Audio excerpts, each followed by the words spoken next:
Howdy doody, folks. Hardy Fuddy here on another. I don't know. That side looks sunny, the other side looks overcast. So, how is everybody doing? Hope everybody had a good week, better than some.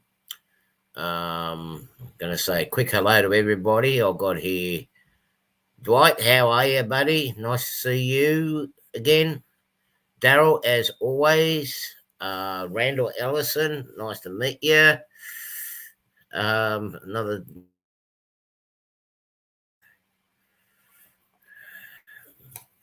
trying to do things single-handed. It's getting a bit of a struggle. I'm getting there. Who else do I have? Oh, Rick, how are you? Uh, Gus. Gus Hadley, nice to meet you here. The lunatic from, I don't know. Yeah, okay. Welcome here. Who else do I have? Ethan, welcome on board, young man. And Scott, nice to see you if you're still here. Ron Mullen, nice to see you. Missy Hunter, nice to see you. Yeah. And to the other few that are hiding in the background, nice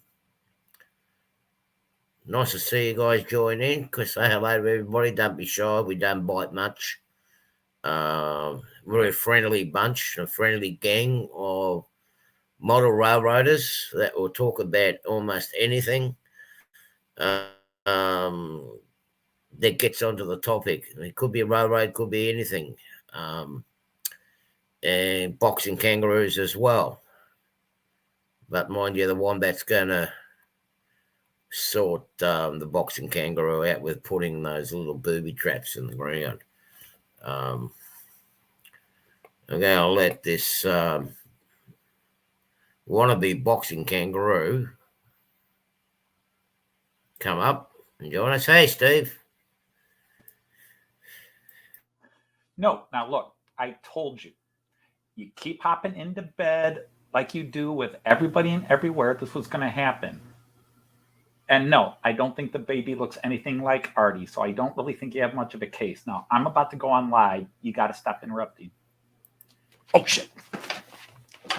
Sorry. How is everybody out there? Hello, everybody. G'day. Yeah. What, am I getting blamed for another pregnancy again? Am I? I'm not getting involved. That's between you and the kangaroo. Oh, right. Okay, good. I don't think the baby looks anything like you. I mean, blonde. You don't look blonde. So I was trying to stick up for you, Artie. Yeah, okay, thanks. Yeah, good. Yeah. With it's funny and as stupid as it sounds, this last couple of weeks, it's been kind of weird around this neck of the woods here, like we joke about it, but we've been getting scam calls and scam text messages in this neighborhood accusing guys of doing that sort of thing just to get that extra bit of right. It's not working. Yeah, we'll just leave it at that. I warned a few of my friends around here, just be careful of it and make sure you warn your partners about it. There is a scam going about, and they're getting that brazen. They're actually calling us. So, anyway, how is you? You have a good week this week, Anthony? Yeah. I think I've had a good week. Obviously, things are quieter now that we're back in the United States, and I've been playing Christmas in July with all the stuff I've gotten from Germany in the last couple of weeks. But yeah, it's been good. Been editing video, and today Joyce finally threatened me with eviction death if I didn't get the kayaks out of the garage and clean them up. Our little El Cheapo kayaks because she wants to go out on the river tomorrow. Finally, she's been itching to do that, and finally, we're going to go out tomorrow morning and kayak on the Maumee River. Oh, that sounds good. I wish I could get out and do something like that at the moment. Hopefully by the end of the year. Well, the rain you guys are having, it's just in your backyard, What backyard? I'll just go out the front doorstep. Same thing, only different. Yeah. It was crazy. I mean, just here, like during my stream yesterday, like when I was doing my stream last Sunday, from the Saturday morning, we had, I mean, I got my window here. The rain was blasting in from this direction, from the south. I had 18 inches get blown in underneath. I've got a back awning in the backyard in like a courtyard. I had 18 inches of rain blowing in, and it was something close to 30 hours, 36 hours since the rain started. That it was crazy amount. And it didn't let off all day. It did not let off till Monday morning. But up the mountain here between me and where Creepy used to live, for those people, Creepy 013, he comes on every now and then. There's a place called Kangaroo Valley in Moss Vale. In that period, they had a crazy amount of water fall down. They had something like 36 inches in that period. I mean, it was our turn to get bombed this time, so what can we expect? We haven't had this amount of rain for a very long time, but Western Sydney, well, it's going to get flooded, and it's going to get flooded again and again and again. Okay. If those people can't see where the problem is, then they've got to go back to school. G'day, Lee. How are you? Because the biggest problem is a lot of them built property on floodplains. A lot of them building back behind the wall. Of course, you put more concrete ground up. There's more runoff going into the streams, and up here, from my behind the mountains. I mean, some of you guys have been out with walks or whatnot. All this water that falls on top of the mountain flows down to Western Sydney. It doesn't flow this way. It actually flows down through Western Sydney. And there's a lot of developments on the other side of catchment. Of course, it's going to flood down there. If they raise the dam water as they've been pushing, that's not going to solve the problem. But we're used to it. I mean, we're going through a wet cycle now, and our next cycle is going to start. Things are going to start getting nicer probably towards the end of the year. And within 2 years, we're going to get into a drought. 3 years. We're going to go into a dry spell. So we're going to go, but that's our cycle. We can't change Mother Nature. Hey, Jerry, how are you? Oh, you can, but hi, everybody. I didn't say hello to, which is everybody. Yeah. Some have tried. Some have tried to divert rivers and whatnot, and look what happens. Hey, here's a strange man. I haven't seen him for a while. G'day, Container Man. Nice to see you. Nice to have you join in. No thanks. We got enough water on this side. The Thursday before my surgery, or the Thursday morning when I went to go for my surgery, they was actually finally cut the lawn and the grass at the football field across the road, which has not been able to get done since the end of February. So you can imagine what kind of jungle we had out there. I'm safe. Where I am safe. The water has never gone up past the second step. And that happened in 1967. So, no, he's not bored yet. He's getting there. He's catching up, but he's not there. I'm going to have to... Oh, I'm bald. He's going to have to get a bit of a haircut like me. I had a bit of a scare earlier in the week, health-wise. Anthony was aware of it, and a couple others. Um, I got this excruciating pain Tuesday morning or Tuesday about lunchtime. It started in my kidney area. I didn't know what it was, whether it was my kidney or what it was. It was real nasty jabbing pain. Um, I thought maybe it was a chill or something. It faded off, and I was doing some modelling. I was doing some kit bashing, and towards the evening, it hit me again. And this time, I could not walk. I could not sit. I struggled to get into the lounge room. I waited for a friend of mine to turn up. When they turned up, called the ambulance. Um, he, our system has crashed. Um, I waited 2 hours for an ambulance. Um, Now, with that being said, they have been extremely busy. My matter wasn't life threatening, where I had to be there instantaneously. So I ended up finding out we got a third wave going through at the moment in the area, and it's blown out of proportion.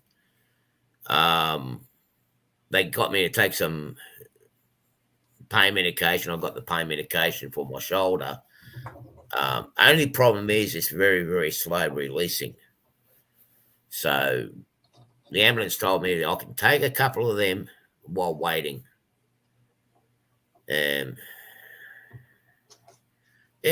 that's what I thought it was going to be, Roy, too. But yeah, we don't know. We don't know what happened. But anyway, I went into hospital in a stretcher.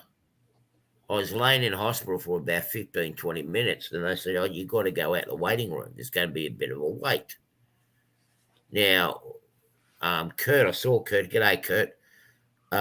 It was packed out. I've seen our waiting room full, but never this full. There's people coughing in the background, really, really bad. There's people moaning and groaning in pain. They didn't give me a wheelchair to come out because I couldn't walk. And they said, oh, you got to sit out here. It's going to be a bit of a wait. First of all, I heard it was 6 hour wait. And I'm like, oh, God, here we go. I'm not going to be able to sit up here for 6 hours. 5 hours went past, and then somebody else came in with a couple of kids, or one came in with a kid, had a big gash up in the head. Another one came in with another issue. Said, oh, there's about a 6 to 8 hour wait. And I've already been there 4 or 5 hours. And I'm like, well, nurse came in taking temperatures and that. And I said, well, if there's going to be a 6 to 8 hour wait, give me a stretcher or something to lay down on. I'm in a lot of pain. And the medication I took earlier didn't quite kick in yet. It's slow releasing. And I said, well, if you're not going to do that, give me some painkillers and whatnot. Send me home. Give me a call. And I'll come back in by taxi or some way. I'll be back in by 10 minutes. Oh, no, yeah, I'll go and see if we can give you something. She never came back. I waited an hour and a half later. Another person comes in, they say, oh, there's an 8 hour wait. I'll go on the triage and ask them for painkillers, and I go, what is it going to be, a 6 to 8 hour wait still? Yeah. Well, I'll go home. Call me when it's my turn. Oh, no, if you leave, you go to the back of the queue. We'll take you off the list. Give me some painkillers. Give me something. Oh, no, we can't give you nothing, sir. And I go, well, I can't be sitting here for another 8 hours. Not in this amount of pain. I sat back down. I rang up my friend and said, oh, and I think I texted you that time too, Anthony. Yep. I'm just going to leave for another half an hour and see what happens. The person behind me was getting pretty bad. They end up bringing an old guy. A doctor brings an old guy out. He's got the drip. He looked like he was in his late 80s. Needed to be in the bed. He's on an intravenous drip. He needs to stay there overnight. And I overheard the doctor say there's no beds in our hospital. This big, massive hospital has got no beds. And I thought, no.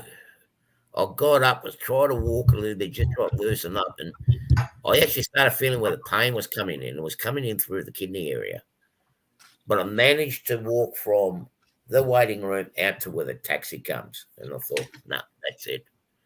Gone back in, and I thought, no, that's it. I'm going home. I've got painkillers at home. I'll go and take them, and I'll go see my general doctor. I'm not going to sit here in pain and agony for 8 hours when I can go at home, lay down, and go and see my doctor, or my doctor will come out in the morning. And that's what I did. I went home, I took some painkillers. Wednesday morning come around, I started walking around a bit. Went down the doctor's surgery. We ended up going and do some urine test. We've done that. We've done a blood test right away, and she managed to get me to get a scan done on my kidney right away.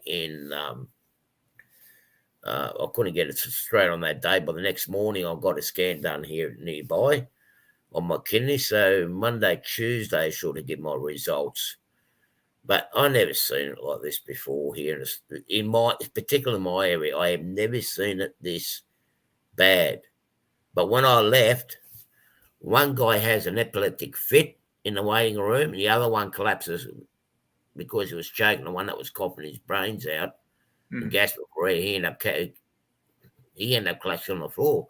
They had 2 people collapse on the floor after I left. Yeah, so that was an interesting week, and whoever was punching me in my right kidney, and I think it was this crane punching me. I was in the middle of doing a order from Train World, so I saved myself, or whoever was punching me saved me a lot of money this week. I guess that's one way to look at it. Yeah, that is. Yeah. That's the Irish luck mentality. Hey, yeah. Randall, how are you? But they had that weekend sale, they had that 10% off for Independence Day. So I was going to make the most of it. I was going to get Dakotas and a few other things. Hey, Lee, how are you, buddy? So yeah, I got home. I've been taking painkillers and whatnot, and sorted that off. I mean, this is still giving me a bit of grief, and so are my fingers. The fingers are not getting any better. They're just as bad. There's still an issue there, but I've got to wait another week. Another 2 weeks before I can go and see the hand surgeon again and get a closer look at. I'm going to hook up. I'm going to put a link in here if anybody else wants to come on and have a bit of a gas bag with us for a little bit. I'll try not to be on too long. Yeah, so what I'm working on is, I still reckon it was this crane that's giving me the grief. I keep bashing this steam power crane, converted it over to diesel. Hey, AJ, nice to see you. Greetings, AJ. Nice to come and say hi. Let me just see if I can dig up the picture of it. Something like what I'm going to do, what I'm attempting to do.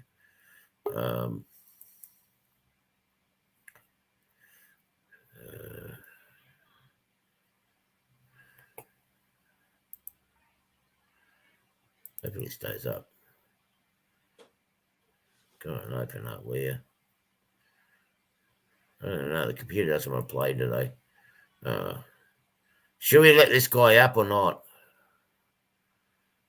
Hey, it's your show. I'm just a sidekick. Here's a West Coaster. Should we let him on? I think we should. He's okay for a West Coaster. I'm a North Coaster. Yeah. Hey, Artie. Greetings. Hey, Anthony. Hey, buddy. How are you? Good evening, guys. And hello to everybody in the chat. I got my Coke Okay. and I'm ready to go. Okay, why aren't you opening up? Okay, that didn't work. Let me try something else. Hi,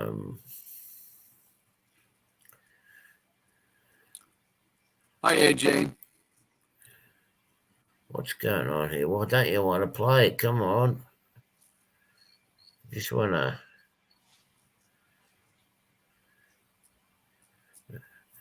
Why is it that computers don't want to play when you want to show something up? But anyway, I'm converting that into a diesel powered breakdown crane. No, none of my pictures want to open up. So I started that. I'll let this other wannabe. I'll bring up wannabe Elvis up. I'll let him come up. So in the meantime, hey Randall. So in the meantime, what I was doing is, because as you guys know, a couple of weeks ago I had that package with the breakdown crane that I bought on eBay. So what I started to do was, Okay. yeah, something wrong Well, with this they're saying I'm robotic. Okay. Roy says my on my side is not good. Yeah. Same with Fultz. Yeah, it's very staticky. It's very staticky. Just shut down and come back, reboot everything, come back again. Okay, that's what I'll do. Okay, take me out. Well, I can just leave. I can leave. Yeah. So what I've done is hang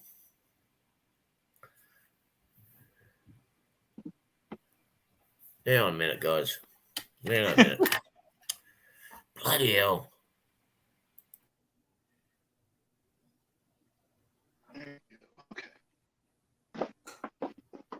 So, how are you, Randall?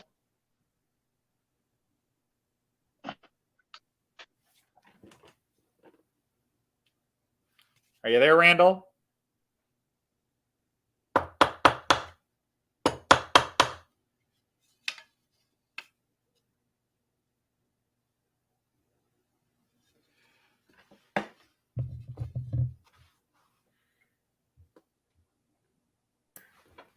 Okay, I'm back. Sorry about that. Ad-lib.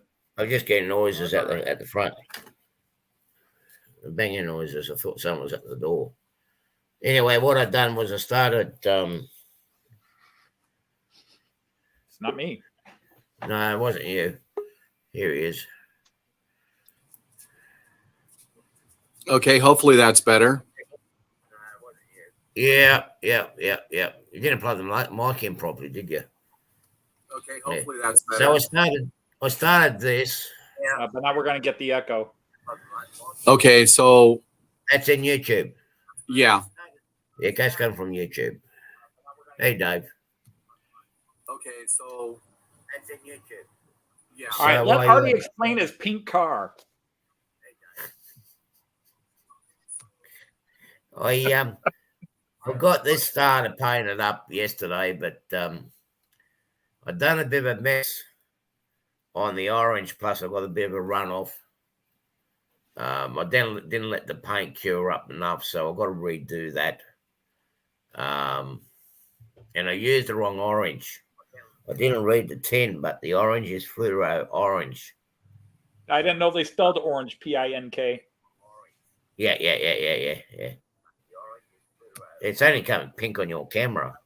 So yeah. But I reckon it's going to come up all right. Yeah, kind of is peachy, yeah, but it is actually orange. The steps are going to be white. I'll read on the steps. Now that's white, not green. That's actually white. How do you pink from orange? I don't know, but I hate to be asking you how you get orange, pink from orange. But yeah, then I started doing the flat card. I was watching AJ's, listening and watching AJ's weathering. And I don't know how on earth, but I've done the top. Let me get the big screen up. Yeah. Artie, take me out again. Yeah. Boy. Wow, Artie, you've been asked for a second date. You're okay. I can hear you. I don't hear the echo in the background, so you must have fixed it. Yeah. Yeah, you fixed it. We can see you. We can hear you.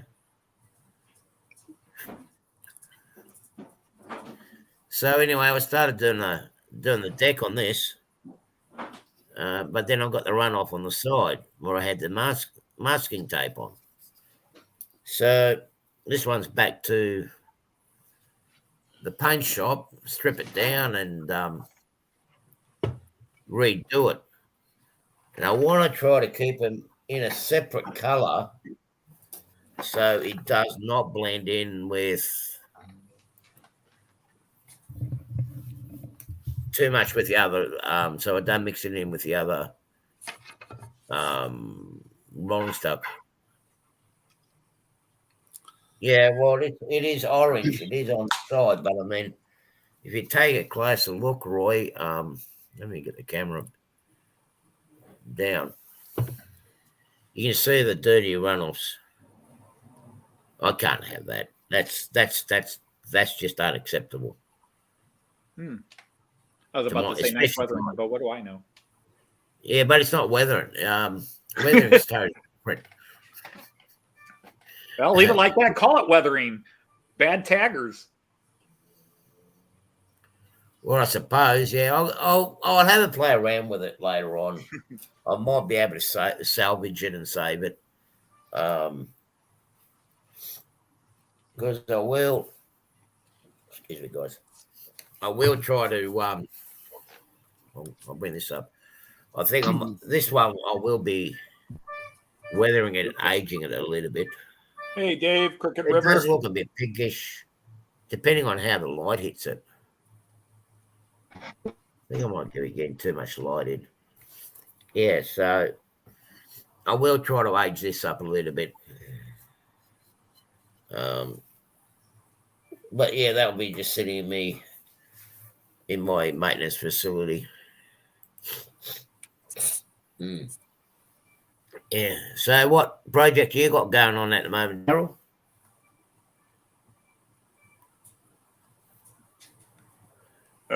Well, he doesn't use.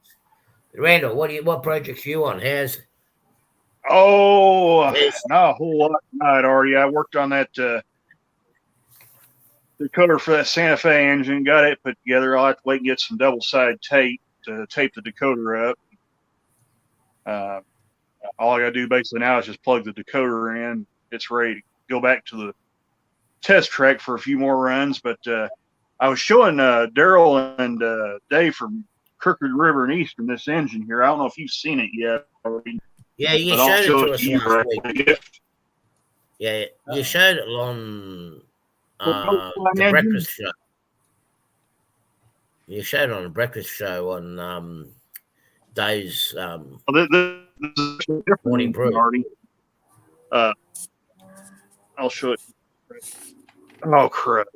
Wrong camera.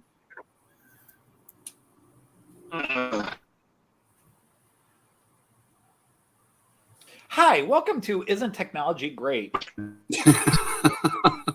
Yeah. Especially I always forget when I always forget when I get out of StreamYard and come back in, it puts the camera in selfie mode. So I have to change it back and I forget it sometimes. But anyway, right there is what I was going to show you was this one, Artie. So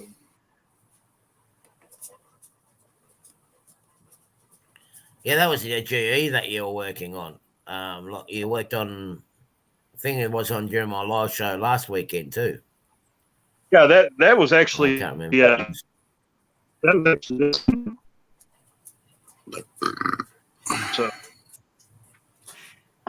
That was the wombat. Sorry, guys. Artie. Hey, Artie, you are looking good, brother. Yeah. Yeah. I try not to. I try to make. Well, I just deal with each day as it comes. Just brush myself off and get on with it the best way I possibly can. No use sitting around moaning and moping and whatnot. Just get on with it, what needs to be done. Right. Yes, hello, Jean Ricard. How are you? Yeah, I know how to paint. Yeah, I just get paint all over the place. Yeah, so I'll sort it out. Yeah, no, the wombat's there, keeping an eye on that guy in the top corner. So, yeah, that thing, yeah. Anyway, yeah, there was nothing else. I did do that stream.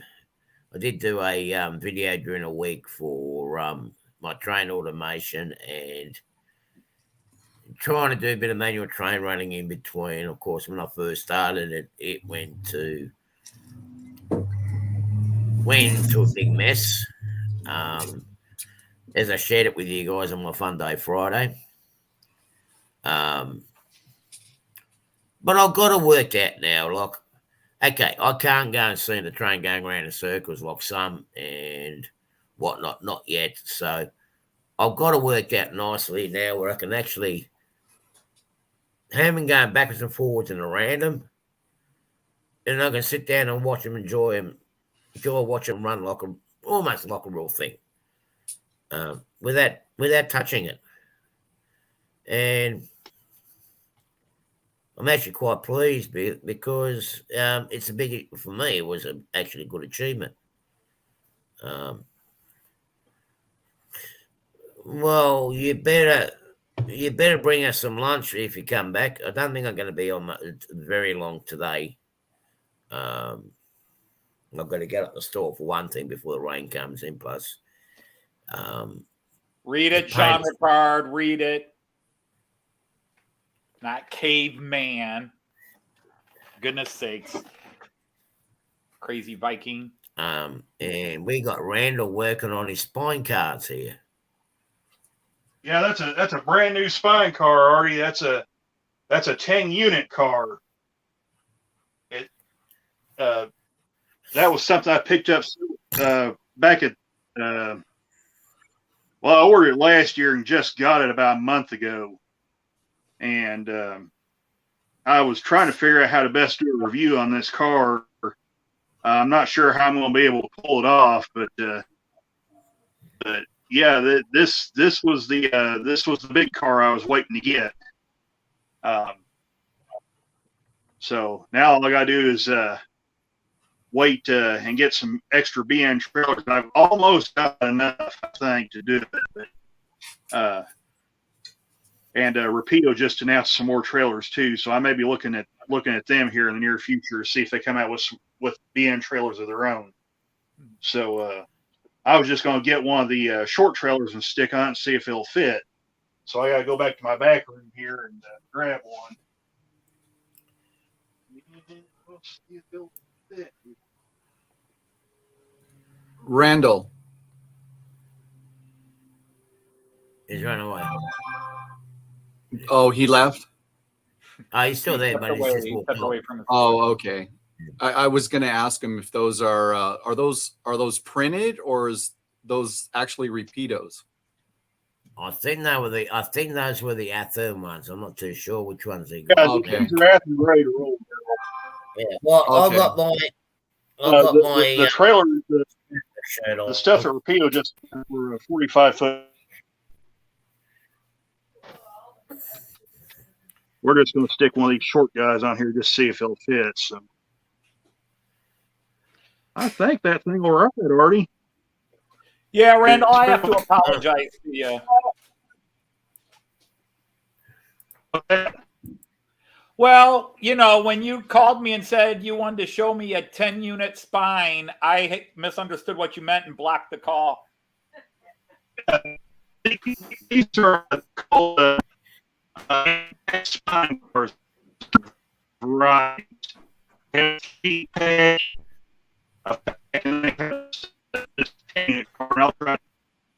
the camera one way and the other just to try to give you a view here. There's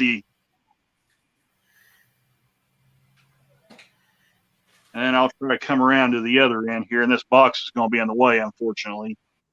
But right there is the other end. So you can see just how long this car is. So, well, that I reckon. I think that will look good on Daryl's layout. It'll look good on a layout. In fact, the reason I ordered this car in the first place, Artie, I have a Athearn Genesis Legendary Liveries Burlington Northern ES44 AC. And that was the sole reason I actually ordered this car, was to put it with that locomotive. With all the have the 10-unit car. I have a 5-unit car too with trailers, which is an older blue box offering that they had years and years and years ago. But the goal was to build an entire train of these, all in BN colors with all BN trailers on. Because I've got the engine, I've got the caboose, now I've got the spine cars. I just need to find the rest of it. Do you have a big basement to go with it? Oh, no. All I got is a 4x8 layout already. This will go to the club layout and run. Oh, okay. So, yeah, this is what you're looking at here is probably pretty much going to be a club layout only train. I might run the 10-unit car by itself on the layout I have here, but as far as running the entire train, that's their layout is way larger. I mean, it's probably actually there's a question. I mean, even Roy's asking the same question. Container Man's asking the same question. I didn't think they made them in 10-car units. I thought they only did them in 5. Roy, that's a really good question. In fact, you don't really see the 5-unit cars that. Oh, it's gone. Yeah, but you see, nowadays you got the 53-foot sets, and they done up as a 3-car set. Most of them, and that may be why that may be why these cars have disappeared already, because their max is a 45-foot trailer as far as these cars. The more modern 3-pack, the more modern 3-pack and 5-pack cars, I think, can handle up to 53-foot trailers. So that's probably why you don't see these 10-unit cars anymore. Because we got them here too, and they're only at the maximum of 5-car set. Even going across the Perth, they only make them up in a 5-car set. Because we got those spine cars here too. Paint the backside, but yeah. But they normally lay the containers in those spine cars here. They don't ship tractor trailers on the back of them here, not like they used to. They just put the shipping containers, like the shipping containers in an Australian domestic containers on the back of the trains, and send them across.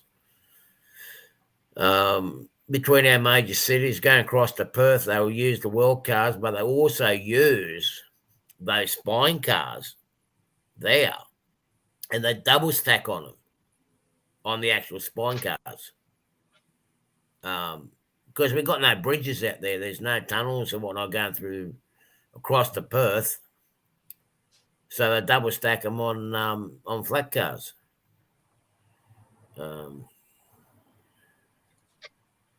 Okay, so what we got going on? A German railroad T-shirt.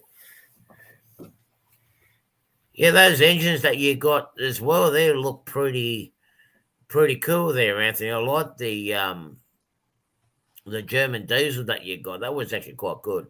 Hello, Kevin. How are you? Yeah, that was good. Hope it's Hi, not getting James. too windy over your side of the world. This one, the 245. The 245. That's a neat looking engine.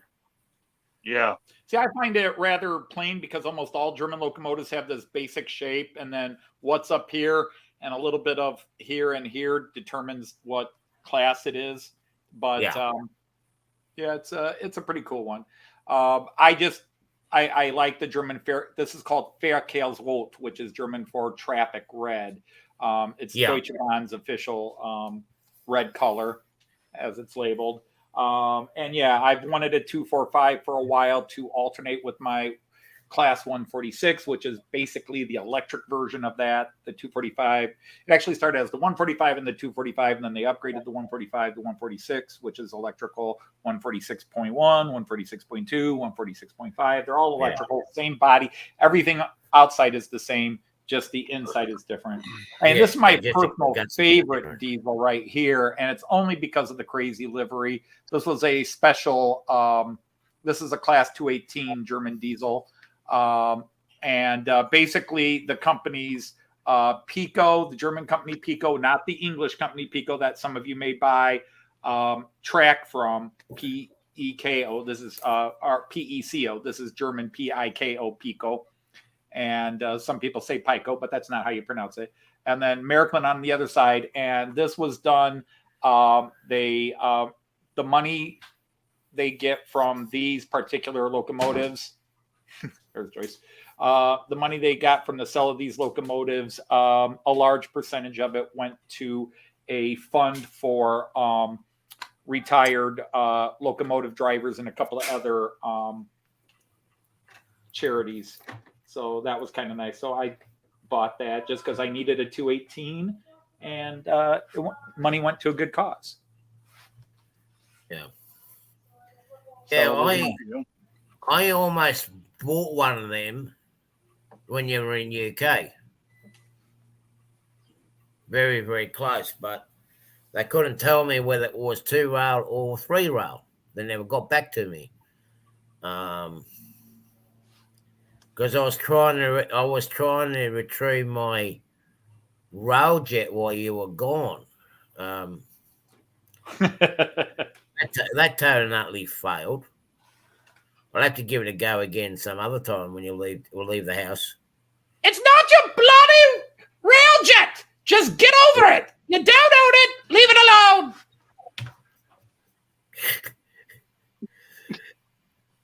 Yeah, you tell him, Hoppy. You tell him, Hoppy. It just didn't work out the way the way I planned it, you know. So I'm just gonna have to leave that for another time.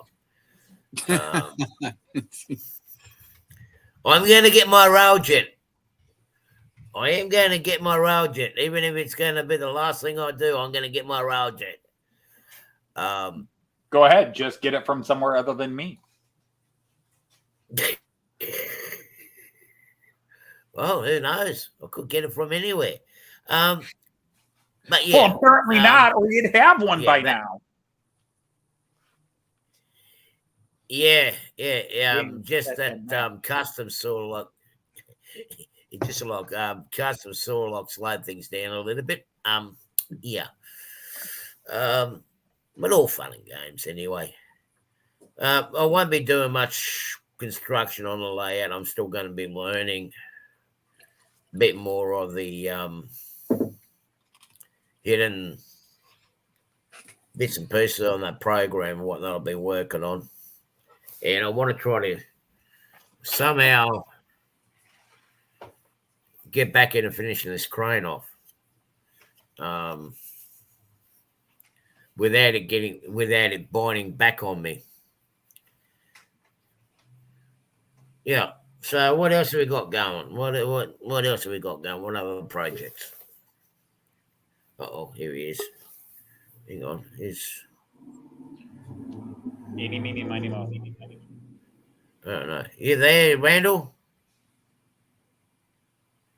Oh, no. Okay. I think it's having internet problems again. Yeah. Now, that goes to show that I am not going to be moving to the Memphis area because the internet over that way is not very, very reliable.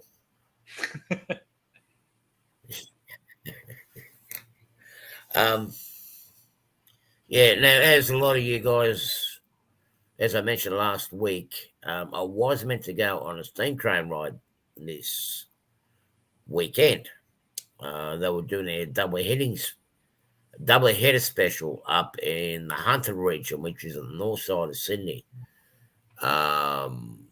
It's basically our sister city in Australia. It's another coal mining, still producing city like Wollongong is. I didn't go up there for two particular reasons, or three really. One, I didn't want to get stuck up there. Secondly, of course, I had that health scare early in the week. I was in a lot of pain. I didn't want to get up there and get in all sorts of trouble. And the amount of rain that they had up there is crazy amounts. As the water's been falling out west, but up north they got it back, the bad. Singleton, where we were supposed to go today into the coal mine, loop around the coal mine, the steam trains are going to do a few run-bys in the loop, photo opportunities and whatnot. That's sitting underneath 14 foot of water at the moment. Some parts of the river peak at 48 feet, and that's a lot of water in those river streams. So a lot of that communities got underwater, got cut off. Most of the rail lines end up being about 10 feet underwater. And it flowed all its way. Kurt probably know. All that water was actually flowing downstream into Maitland where we were supposed to catch the train. So it's done a lot of rail damage and whatnot to the infrastructure, and decided, no, I am going to stay home. I'm not going to go up there, get stuck, getting in the way. And the way my health is, and one arm, it's like I didn't want to put myself through the miseries. Going through the challenge of doing things one-armed. Now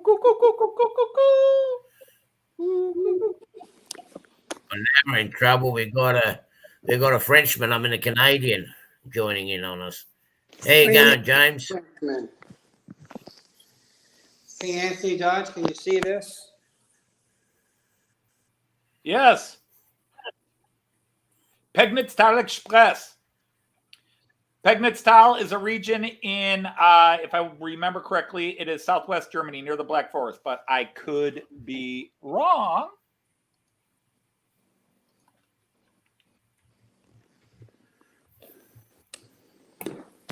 That's it.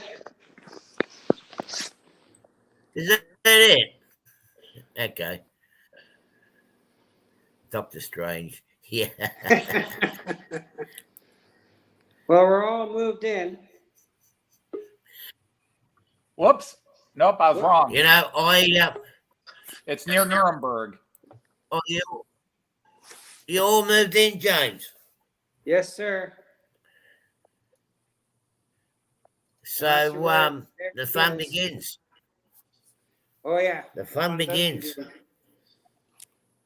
It does. So what's your first project? Unpacking the boxes or building the layout? Well, I think we're going to do some renovations first, then organize boxes. Oh, okay.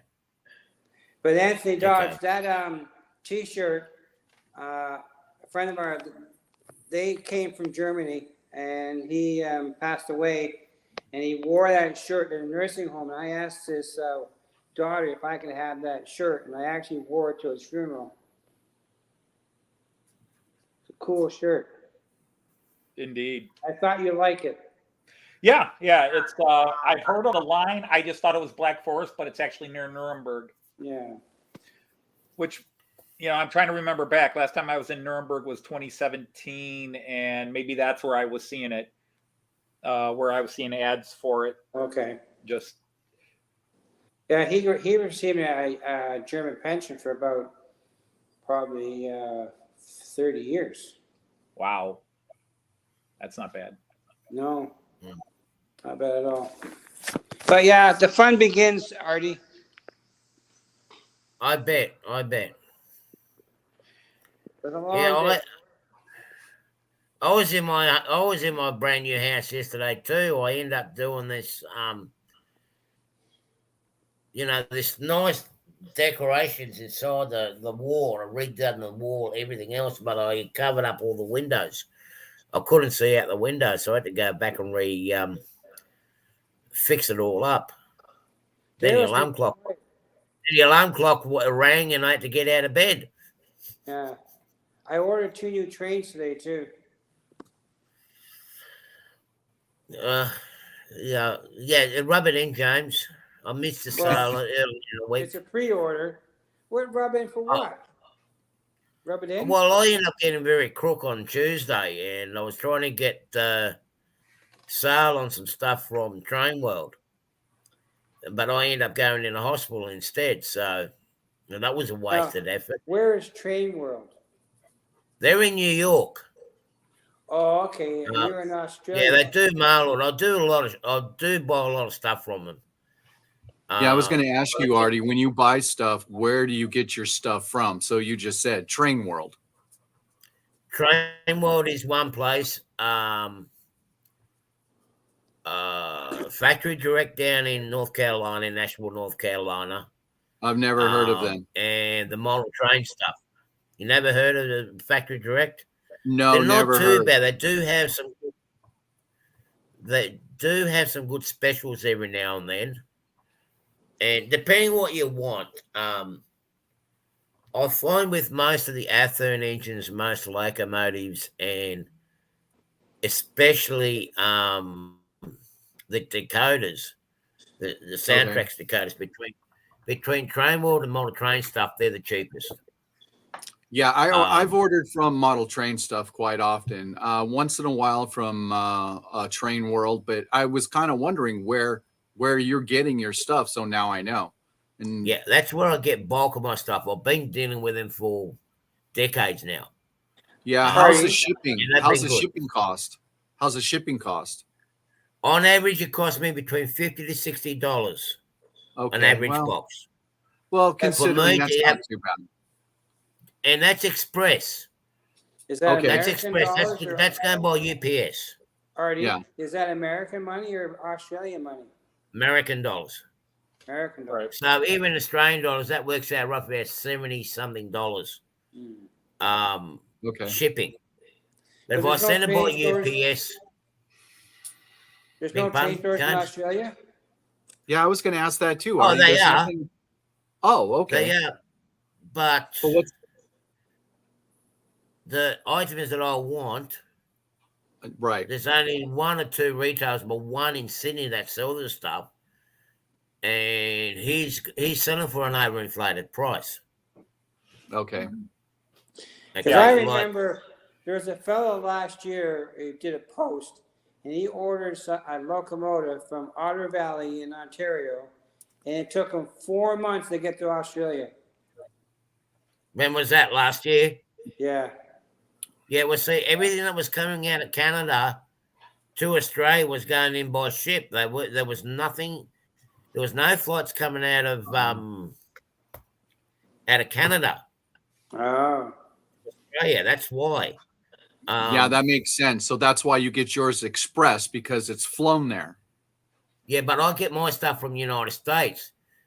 There was only one airline that didn't go flying between the two countries, and that was Virgin Atlantic.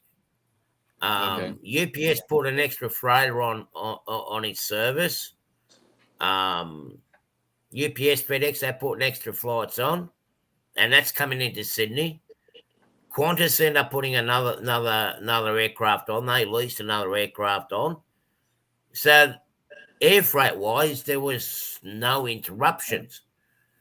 The US Postal Service, they were charging us premium air freight, but what they were doing was they were putting the stuff into the containers, sending by ship, right, which is cheaper, and pocket the premium. Right. I got 5 GG1s floating out. They probably sank to the bottom of the Pacific Ocean now. Oh, don't tell Heath that. Plane. Don't tell Heath that. He'd cry. Well, he knows about it. I already told him. And they were the Paragon 4s, GG ones. I had the undecorated ones, and I had the Amtrak versions. And I'm waiting and waiting and waiting. But when I found out that it was on a ship, I rang United States Postal Service up, and I'll tell you what, that is a pain in the ass system, that one. Yeah, that was a real pain in the ass system. But they said, they put it on a ship. Randall's back. Why was that on a ship? Why wasn't that on a plane? Oh, there's no flights. There's reduced flights going between United States and Australia. Go, no, don't give me that bullshit. There's not decreased number of flights. There's only one, so pardon the French, there was only one plane that wasn't going, and that was Virgin Atlantic's. Virgin Australia wasn't flying. And I go, that parcel should have been on a plane. And I cannot get that stuff anymore because they do not make it. All right. So I lost all my money. So now I'll just go back. I'll go straight into I just get all my stuff straight from with UPS now. Because Model train stuff, I'll get stuff from him if I'm not in a hurry. But I'm upset with them because they will not do the postage as I request, even though I'm willing to pay the extra.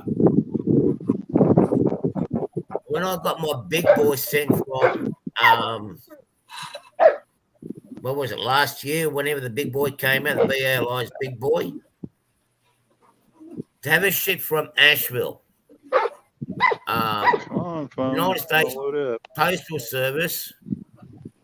Oh, you're on, Randall. $80-$90 airmail. UPS $50. Well, I just said no. UPS, I'll send it through with them. Mind you, UPS did look after me when I used to deal with them as well, but just as an ordinary customer, they still treat me the same way. Did you guys pay any kind of taxes to cross into Australia? The only tax I have to pay is the 10% the 10% GST tax we got to pay here. Oh, okay. I don't have to pay import tax. I've just got to pay the GST. Randall, our Mr. Prime Minister Anthony Dodd wants to talk. No, I can wait. No, I was just going to say a couple of things. And by the way, it's prebendary. No, Artie, you don't have to make me big. I was just going to say, Artie and I, one of the things we occasionally will talk about is we're both in a very similar situation, although mine's a little better, is that Artie and I both live in one country, but Artie does do a little bit of, or maybe more than a little bit, Aussie stock, but he does a lot of American stuff that he has to get from America. And I am an American who does all Central European trains, and specifically I do a system called the Märklin system, which is 3-rail AC, as anybody who follows me knows. And so I have to get my train. There are places in America that sell it, but this is where Artie and I often find we usually get it faster and cheaper to buy direct from the country than to wait for one of our local shops to import it. Now, I don't have local shops, so, but we often get it. I get it cheaper to buy direct from Germany, and I get it faster. When it's released in Germany, it'll be in my model train shop within 3 days of release from the factory. And then it will take 3 to 6 days after I order it. So I'll get notified that day it's in my shop, and I'll order it, and I get it 3 to 6 days after I order it. Yeah. Now, Artie, of course, has that issue, because that was the thing. My daughter has a online shop. She runs a sign design business as well, but she also has an online shop for other stuff she makes. And she has people who order stuff from Australia. The UPS, the United States, the official government postal service, for a year was not even shipping to Australia. They were like, well, we can send it this express, blah, blah, blah. And for like $20 orders, they were going to charge her $84, $85 for stuff that was in an envelope because of the showstopper and all the issues going on. So until that stuff kind of straightens out, hopefully it will get better for stuff going from the United States to Australia. But Canada, James, your country's gone nuts with postal. I used to buy some stuff from a Canadian place, but the cost of shipping across the border is just insane anymore. Canada has jacked up its rates. It's cheap for me to send to Canada, but for something Canada to come here, the price is just ridiculous. I can't order from Canada anymore. I find the same to ship from U.S. to Canada, just as much money. It's cheaper to buy from the UK.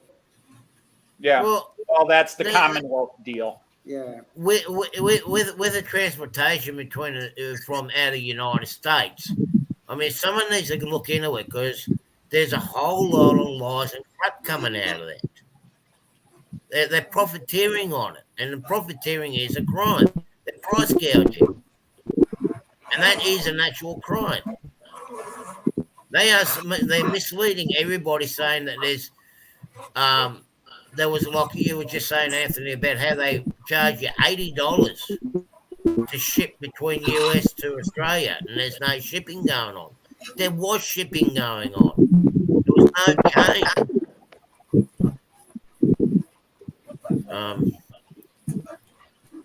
Okay, what's going on, Randall? Yeah, Randall sounds like he's in a wind tunnel. Yeah, I had to move outside where I could actually get enough signal to talk to you guys. Yeah, no, I hear you. Just hook up a copper wire to your Christmas tree. But you see, with the items here, like the week before my surgery, I went up to the main store here that does sell the American components. I won't mention the store. But your decoders, like I want a Soundtrax decoders, the small ones. His latest batch of Soundtrax 2, or Tsunami 2, we're seeing like about $250, $260 each. And they say, oh, it's the conversion rate, oh, it's the taxes, the import tax, and all this. I'm like, and of course, transport. I'm going, well, hang on a minute. These are going for like $70 and $100 American, even if I do the conversion rate and put my tax rate on and my postage. The most it's going to cost me is $140 Australian each. But you're selling them nearly, what, $250, $300? No. And even just simple things like, there's a lot of things that they just overhype it. A good example, the Blue Lines Broadway Limited's Blue Box AC6000. Another store up here, which is like which is basic European stuff. What this guy model's here next to me.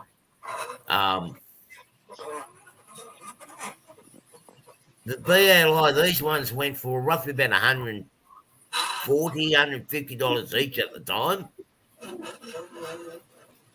He had it marked up to $600-700 for the same engine, and that was the basic versions of Right.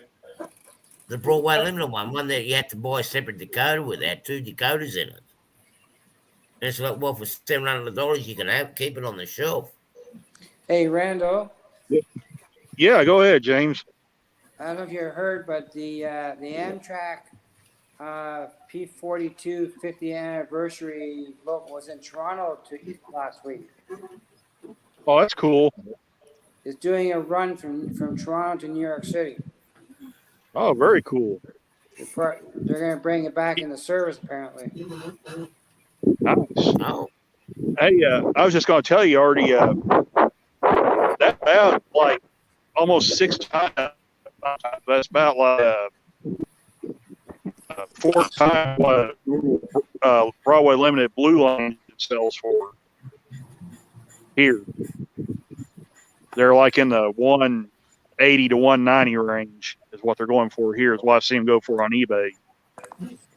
Okay. yeah. But the first thing you do with them is you rip the guts out of them and put something decent in. Yeah. When these decoders fail, that's what I'm going to do with these ones. I'm just going to rip the guts out of it and put a soundtrack decoder in them. Yeah, that's the way to go right there. What I was going to say was they got a Paragon AC 6000 sits out Midwest, not Midwest, but Mid-South Hobbies down in Memphis. I think they had like 224 on it when I looked at it. Okay. Yeah, Randall, you're getting a lot of $224 and $190. You know, Yeah, I'm gonna have to drop you out there, Randall. You're really bad today. You're worse than normal. yeah, But yeah, I'll go ahead and drop out already. Bye, Randall. I'll go ahead and drop out and Bye, join Randall. you guys in the chat. Bye, Randall. Take care, guys. You guys have a good night. Thanks a lot. Sorry. All right, I'm going to drop out too. I spent a long day. I bet you have. Yeah, well, mine's We started at 6:30 this morning. Every now Yeah, and then. I gotta. is early. Yeah, I gotta run too because I gotta feed my face. Yeah, the wife already told me. Hey, trains. He's running trains I'm for gonna. food. Bye, Gerald. Yeah, well, You have a see, good that, night. you too, James. Thank you for joining in. A lot nice to know you. thank you, got a everybody. place in this state. Artie, you look good, Artie. And Daryl, yes. you know you've got to share lunch. Hey, thank you for making me a moderator. Yeah, okay. I was trying to get Kurt to be a moderator, but I can't get him on. So, Anthony, thank you very, very much. You know, Anthony, okay, maybe I missed it. You do live here in the United States, right? Yes. Okay, yeah, I thought you did. I do have family that lives in Germany, but I haven't spoken to them in years. So, beautiful country, absolutely gorgeous country. So, okay, the wife says you got to cut it. Dinner time. All right, everybody. Good night. Good night. The wife has spoken. Geez, I don't have that problem. I must be the one of the luckiest ones there. Well, I'll tell you, it's a good problem. Well, I hope so. Yeah. Of course. Okay. Good night. Good night. Good night, Darren. Thanks for coming. Down to you and me again. Yeah, back to us too. Oh well. The original two. The dynamic duo. The bald, bearded, and beautiful. It is a bit of a weird time, Eugene Ricard. I know but I'm trying to maintain consistency in the United States, which is 8 o'clock their time, which is not too late. It's not too early. It's not too bad. Yeah, Artie, just in Jean Ricard, I don't want to be harsh to Jean Ricard, but Artie and I sit down and we look at our demographics, who's watching and when, what age, and really we've realized we just don't give a shit about our Danish market. We just cannot make them happy. So I'm sorry, Jean Ricard, but Denmark just unfortunately does not fit into our primary demographic targeting. Just chill for a moment. Denmark gets to see the Fun Day Friday before America does. I do put that on there at a decent time of the day so he can actually watch it hits all the markets at the same time. Yeah, it's on a Friday, but I mean, in his time, he gets to see it in a decent hour, like during the day instead of early in the morning. Well, you're right, but Artie, we talked about that. We give them those crumbs. We give those little tidbits to appease that European market. Now, see, my time is aimed at the European market. It's evening in Germany and the UK because, when I started live streaming, half my audience was, more than half my audience was German and UK people. So, and it worked for me because Friday at 3:00, I was home. And what would I be doing Friday at 3:00 when I get home from work? Taking a nap. So all I do is lose a Friday nap. But I get to talk to people from around the world. But we just can't work on it. 90% of my, actually, I've got to say, 89% of my viewers now are American. The majority of them are off the East Coast. So sorry about people like Steve.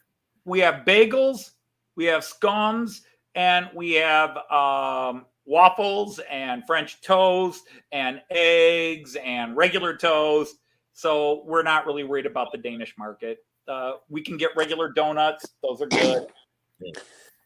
Since you are so piggish, Mr. Dodge, you can eat exactly what you want to, but there's nothing like Danish breakfast. Oh, no, you can't beat the Danish breakfast, of course. And what fish do you eat with your Danish breakfast? Whatever he catches in the day. We eat what we call sild.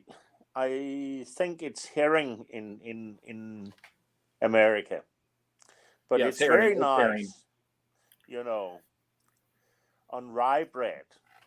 Very nice. Well, at least the rye bread you won me, but fish, blah.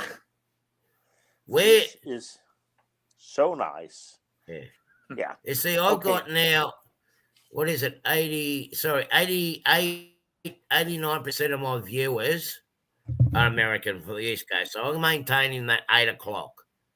And a lot of them are from the East Coast.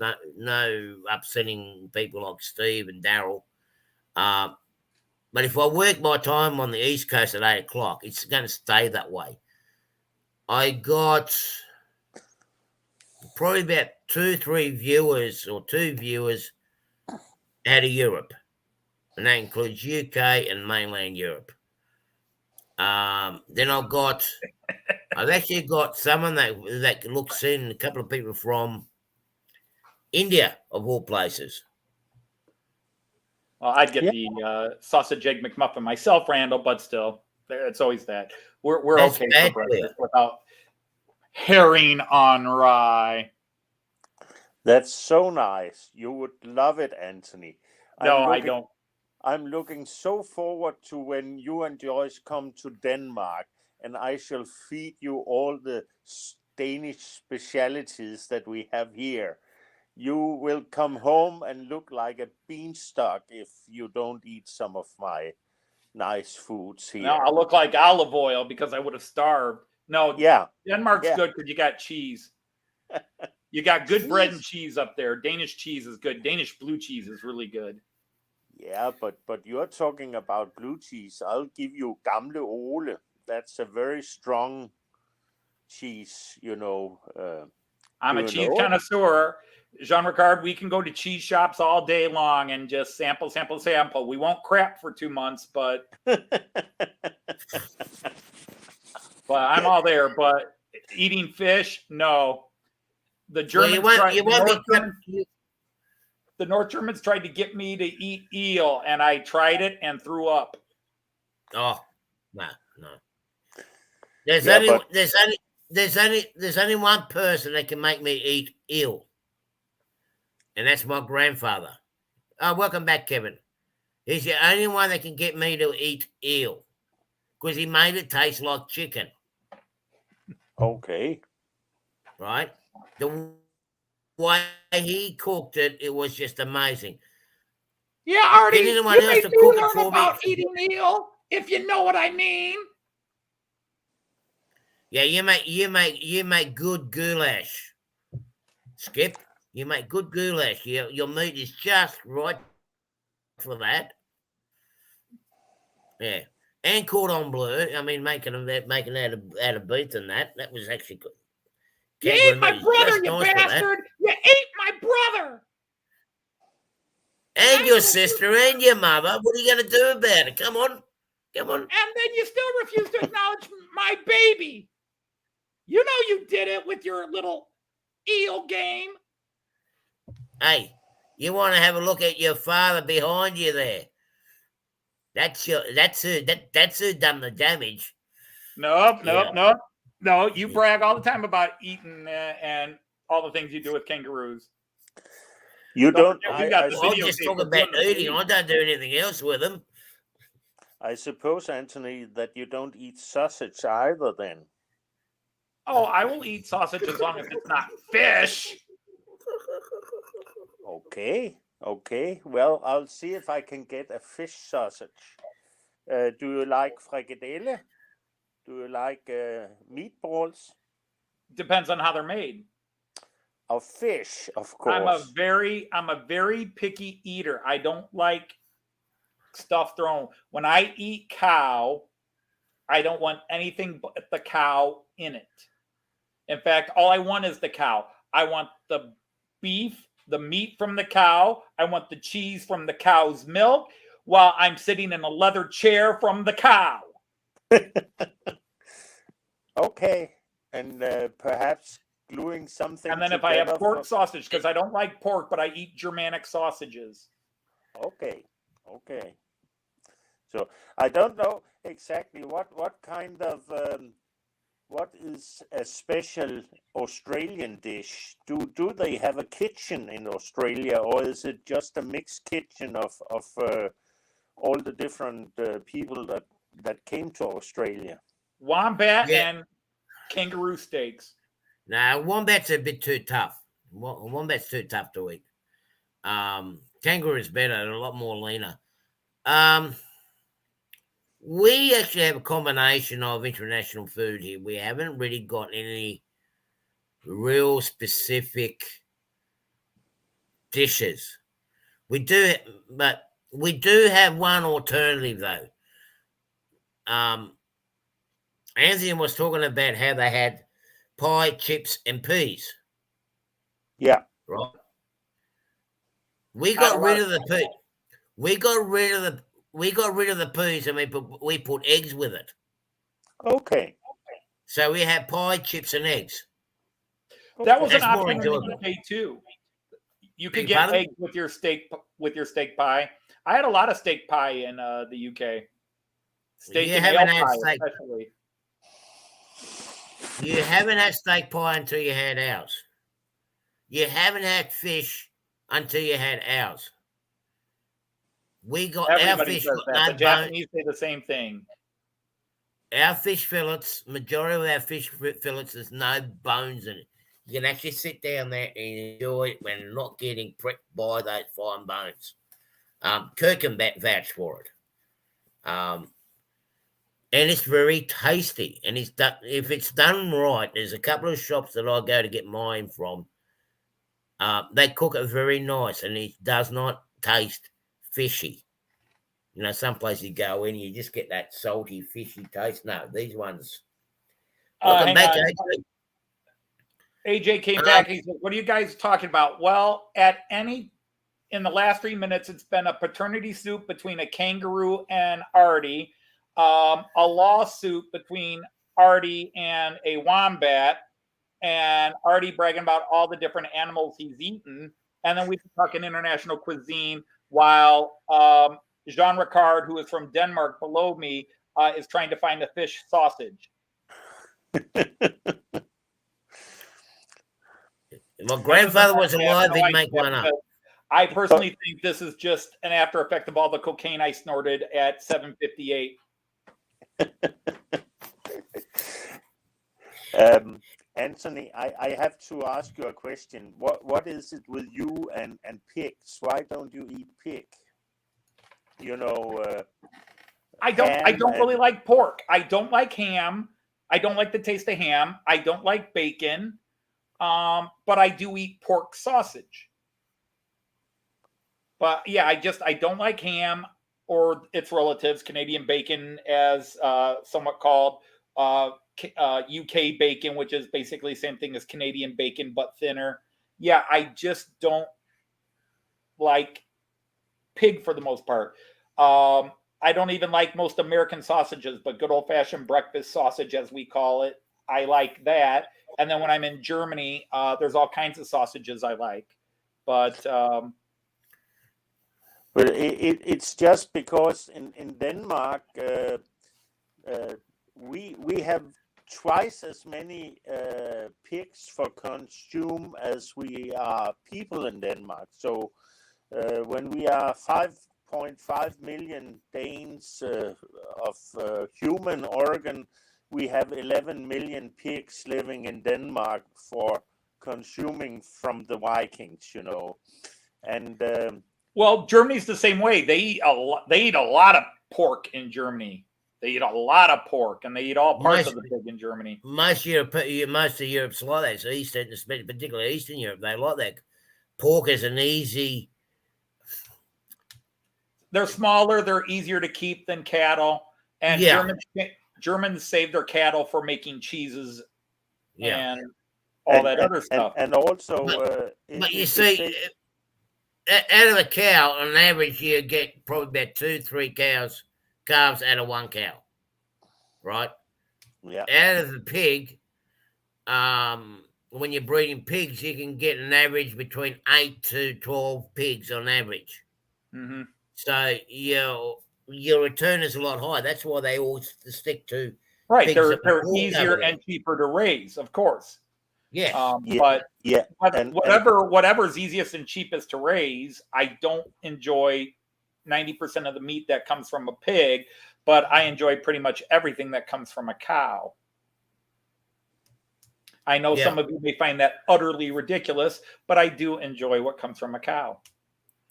I got what was it, 89, I think it was. I just got tired. I got sick of pork. I couldn't even go by the smell of cooking pork.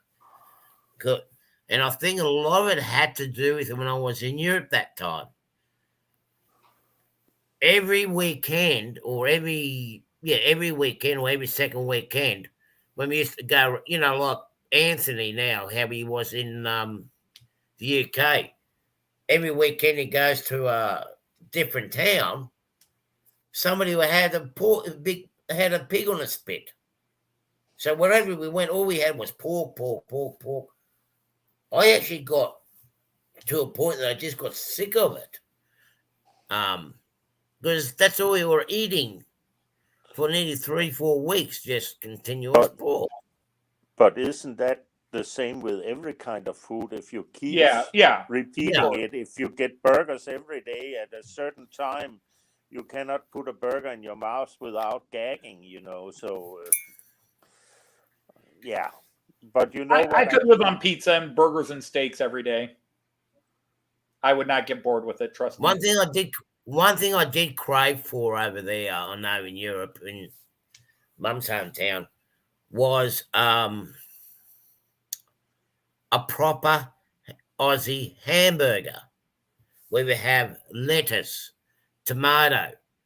Okay, one of the things we couldn't get over there was beetroot, or you guys in the US called it beet. Caramelized onions and tomato sauce over it, or even a slice of cheese. Because when I went over there, they actually gave you, they didn't put tomato sauce. You had your bun. Yeah. Well, that's the type of bun. It was more like it was almost like a damper bun. With a meat patty, and they had this, it was not a relish short. They called it Ivar. It's combination tomato and capsicum, but it's pickled. very vinegary and sauce. Yeah. So I got to a point where I had enough, and Mum had some lettuce. Well, at Granddad's place, we had lettuce in the garden. We had fresh tomato in the garden. We'd go down the cafe where we used to hang out, especially on the weekend. And the guy brings us a hamburger, and I just pull the buns apart and then slice tomato and the lettuce and put it on the bun and put it down and go, now this is a hamburger. He gave me a bit of a dirty look until he took a taste of it.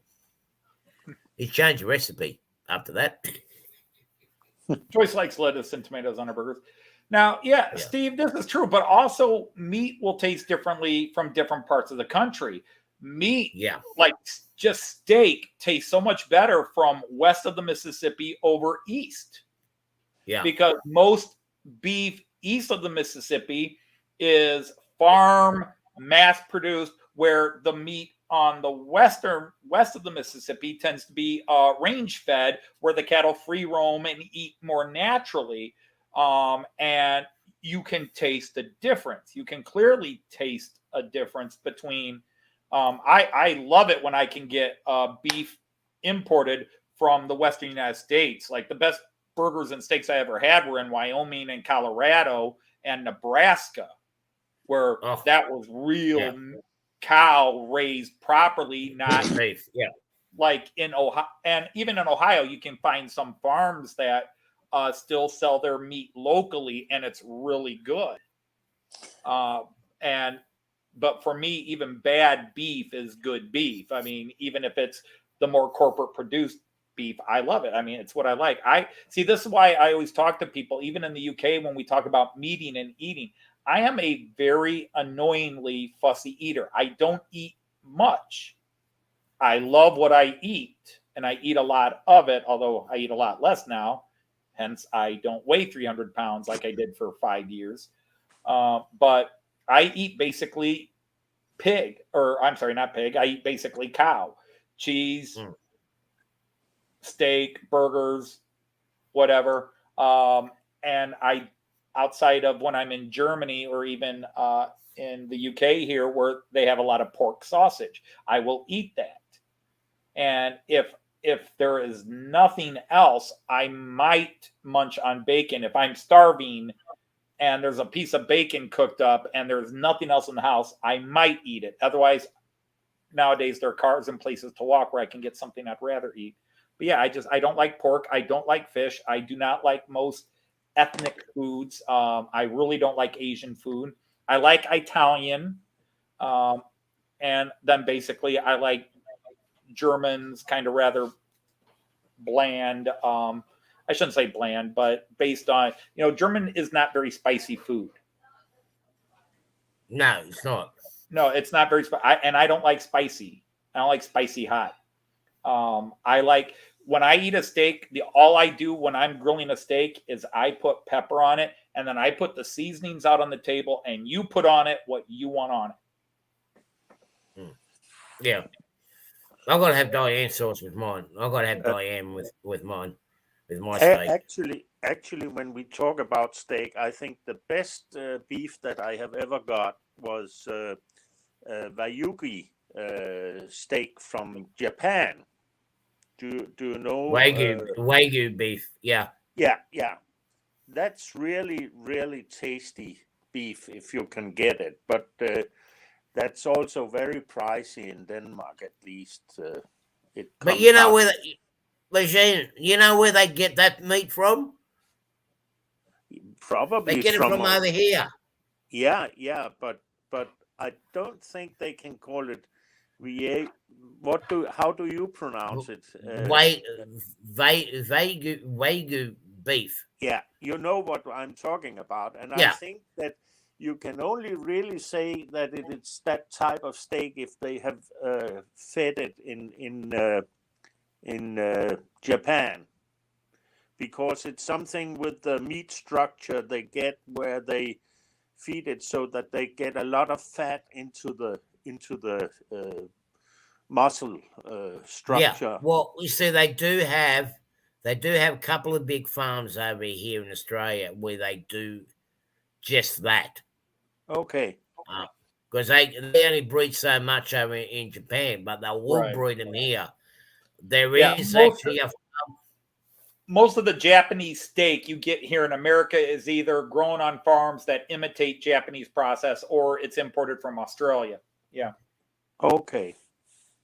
yeah. But But sometimes it's the uniqueness of foreign. I mean, again, I've had steak in many countries. I've had imitations of the Japanese steak and at Japanese steak houses, and it's very good.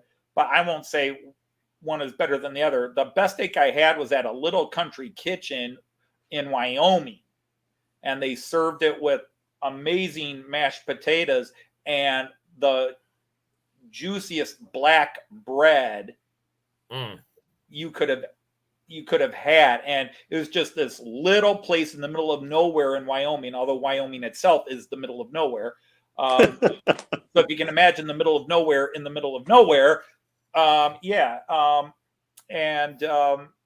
was just a little ways west of Gillette, Wyoming, and it was, to this day, there's only one or two other times I've reacted as positively to food, and one was at a restaurant in Kempten, Germany, which is in the state of Bavaria, where they made true Wiener Schnitzel with real calf flesh. Because even in Germany, Wiener Schnitzel is usually either pork based now or it's cow.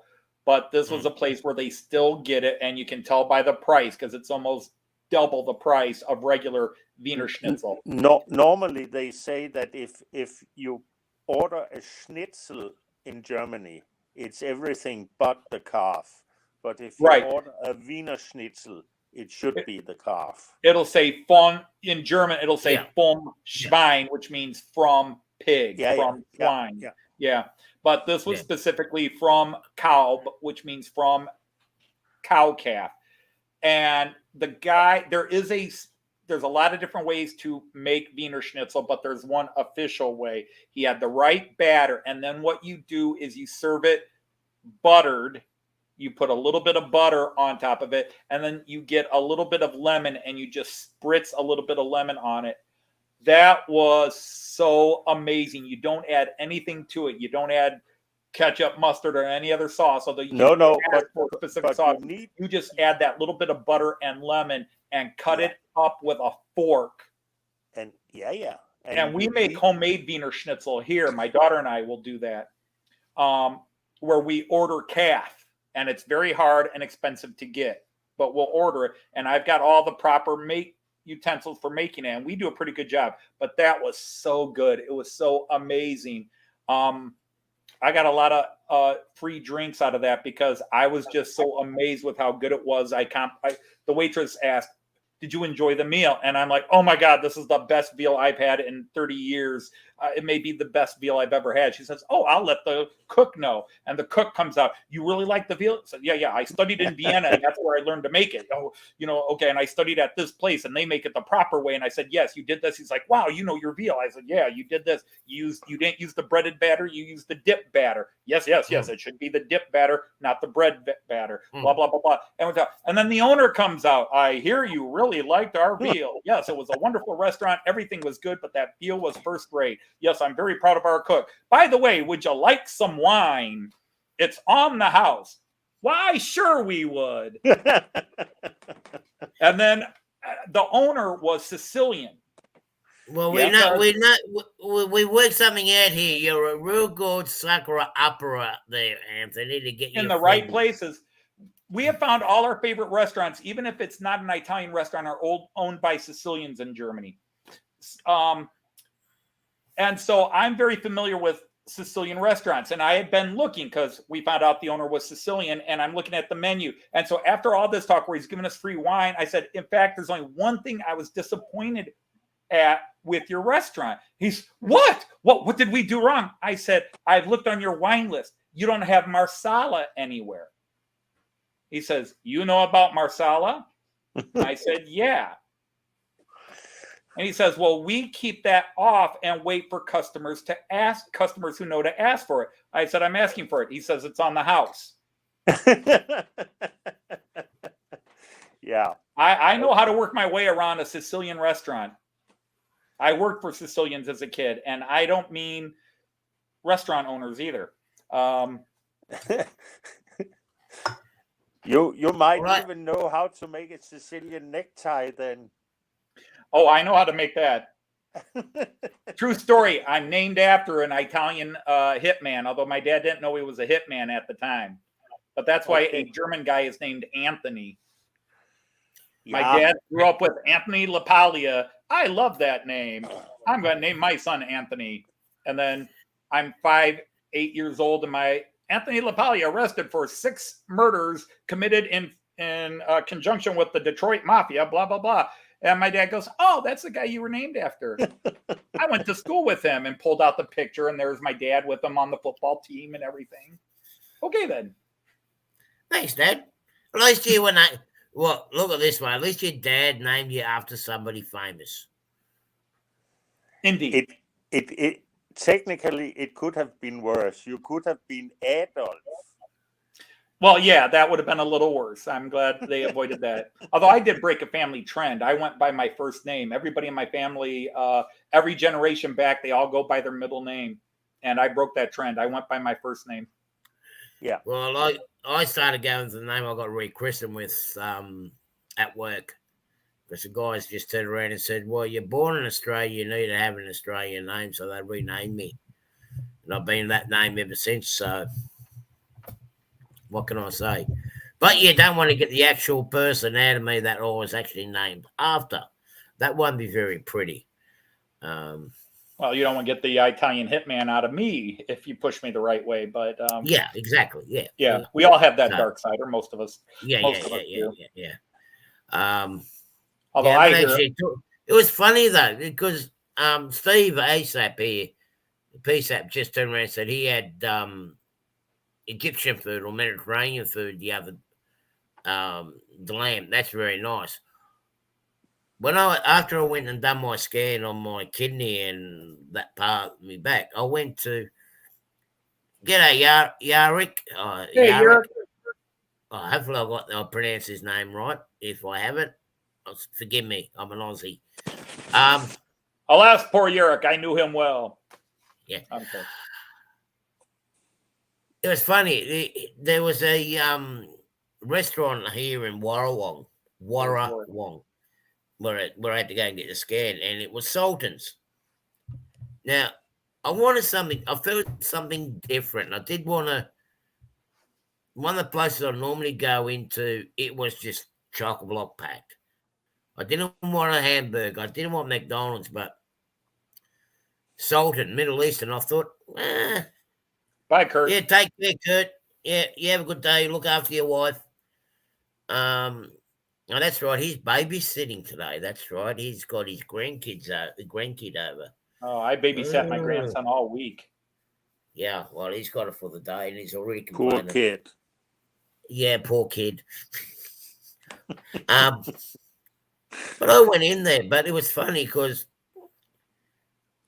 I haven't really eaten much of the Eastern Mediterranean food, but when I sat down, I'm like, this is, they say it's Mediterranean, but Mediterranean is a big area. Is it Eastern, Central, Northern, Central, Southern, Eastern? What part it is?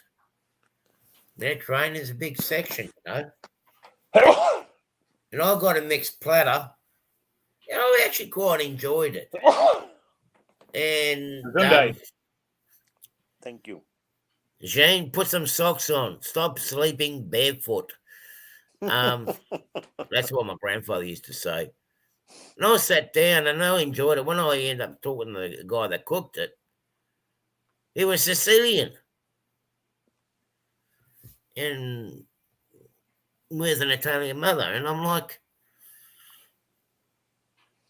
the flavors that you have cooked is very unusual for a person coming from where you are. this is really Far Eastern and more like Egyptian and Libyan type of food than what it is your flavours for being Mediterranean. And the Mediterranean's a big thing. And we started talking. And it's like, yeah, everyone's got different flavours. Because around Italy, they're more they're more vinegar. They got more vinegar in right there, salads and it's funny, the foods around the world are all very different, and yet they come down to a basic ingredient. If you think of the quick, handy food around the world, whether it's shawarma, falafel, a gyros, or whatever, in the end, it comes down to usually a flat bread, and then whatever the local meat is, whatever the local vegetables are, and whatever the local spices are. So they're all different, but they're all basically the same idea. Whether you get a Mexican burrito or a tortilla or a taco or whatever else you want to call it, mostly American names applied to Mexican food, or you go to get shawarma from Syria or Jordan, because even when you say shawarma, is it Jordanian shawarma or is it Syrian shawarma or is it Lebanese shawarma? It's but it's in the end, it's all basically the same thing. Whatever the people had, even when you go to your high-end restaurants, your fancy, expensive restaurants, the food served at the fancy restaurants started as what poor people ate and had to be creative with, and then somewhere along the line, some Lord Duccio who was shagging with the miller's daughter ate with them and said, wow, this shit's really good. The peasants eat better than us sometimes, and take it up. And it becomes hot cuisine. And but that's the same as like kebabs. Like, particularly in America, you're used to having more like when we talk kebabs, you think about shish kebabs, meat on the skewer, all primed up. If and whenever you come over here, we show you the kebabs that we have in our area here. They're Turkish kebabs, and they're not on a skewer. What they do is they have this meat, minced meat, lamb, beef, chicken, but mainly lamb and whatnot, minced up on this big skewer and rotate it, and they actually shave the meat. And usually that's put in, wrapped up flat bread. Right. And here's another related food bit to that is my son and I get it a lot when we were in Germany. It's a southeastern, it's a Yugoslavian sausage called sabapcici. Now, sabapcici can be many different things, but basically it is a mixture. It can be like 50% beef, 50% lamb. It can be 50% beef, 25% lamb, 25% pork, but it is a mixed meat sausage, but it's based in beef, and then they add whatever they had. But sabapcici is just one word. It is called the same exact thing in Hungary, your ancient stomping grounds. It's called kebab. In other parts of the former Yugoslavia, it's called sevap or sabap, and it's all related. And it's all comes from that Mediterranean word kebab, which becomes kebab in Egyptian and Turkish. It's all the same word. So the most common word for it is called chevap. Chevap, not kebab. Chevap. Again, we have regional accent differences because I get it from the natives too. But that's what they commonly known as sabapcici, kebab. It's all the same word, and it's all basically just meat. It's an ancient Indo-European word that simply meant meat, and yet now it's all these different foods, but it all comes from that one word. Sorry, our little bit of Mr. Dodge's linguistics degree coming into use here. That's quite all right. You're rest of bastard. us is just sitting here and getting more and more Anthony, hungry. you're a real bastard. You're making me hungry and I can't make any of that stuff. But I can. Although dinner Prove tonight it. was chocolate cake. Prove it, Anthony. How long time will it take you to make a good kebab? Well, if you just to cook it, 15 minutes. Yeah. Okay, here's a question for you. You started I don't know how to answer this one. I'd have to go get the chopped lamb, the ground lamb. Okay. Yeah. Archie, how fast can you be in Toledo? Okay, Steve, let me answer Steve's question. 10 months. Steve, bee boobs. What, legally or illegally? Bee boobs, since you're asking for bee boobs are slightly smaller versions of C boobs. Now, if you get them really small, they're called A boobs. And if you want the oversized portion, there's D and even double D boobs. So B boob is a healthy portion. Although personally, I prefer the C boobs. Is that now? If you want to know who put the bop in the bop shabab, Anthony, is B boob and the other boobs that you mentioned, is that a meat dish or a milk dish? well, it depends on the age of the boob and the time of year of the boob. You guys are killing me. No, we are not killing you. You are killing yourself. You're allowing us to be like we are on your channel, on the Man Cave channel. Yeah, here we go. Now this is what you're gonna have to have when you come over here. Where are you? This is what you're gonna have to have. Oh, stop playing up. Doner kebab with garlic sauce and salads. That's yum. There's a Turkish meal I get all the time in Germany called Doner Spezial, which just means special doner. And what they do is they take French fries, chips, as most people call them, frites or frites in Europe, and they put they just take really thin, moist, tender strips of shaved lamb and or beef, really thin, right off the skew, and put it on top, and then they put the Turkish version of tzatziki sauce on it. That is amazingly good. Joyce hates it. Yeah. My son and I love it. You can get that anywhere around here in my area. Nearly every suburb and every town's got at least one or two of those places. Not here in America. Maybe on the coast. I don't know. But you could go up to Detroit and try. Maybe there's one kebab shop in Detroit. Not that I know of. But here in Toledo, a city of 300,000 people, you won't find kebabs. It's very hard.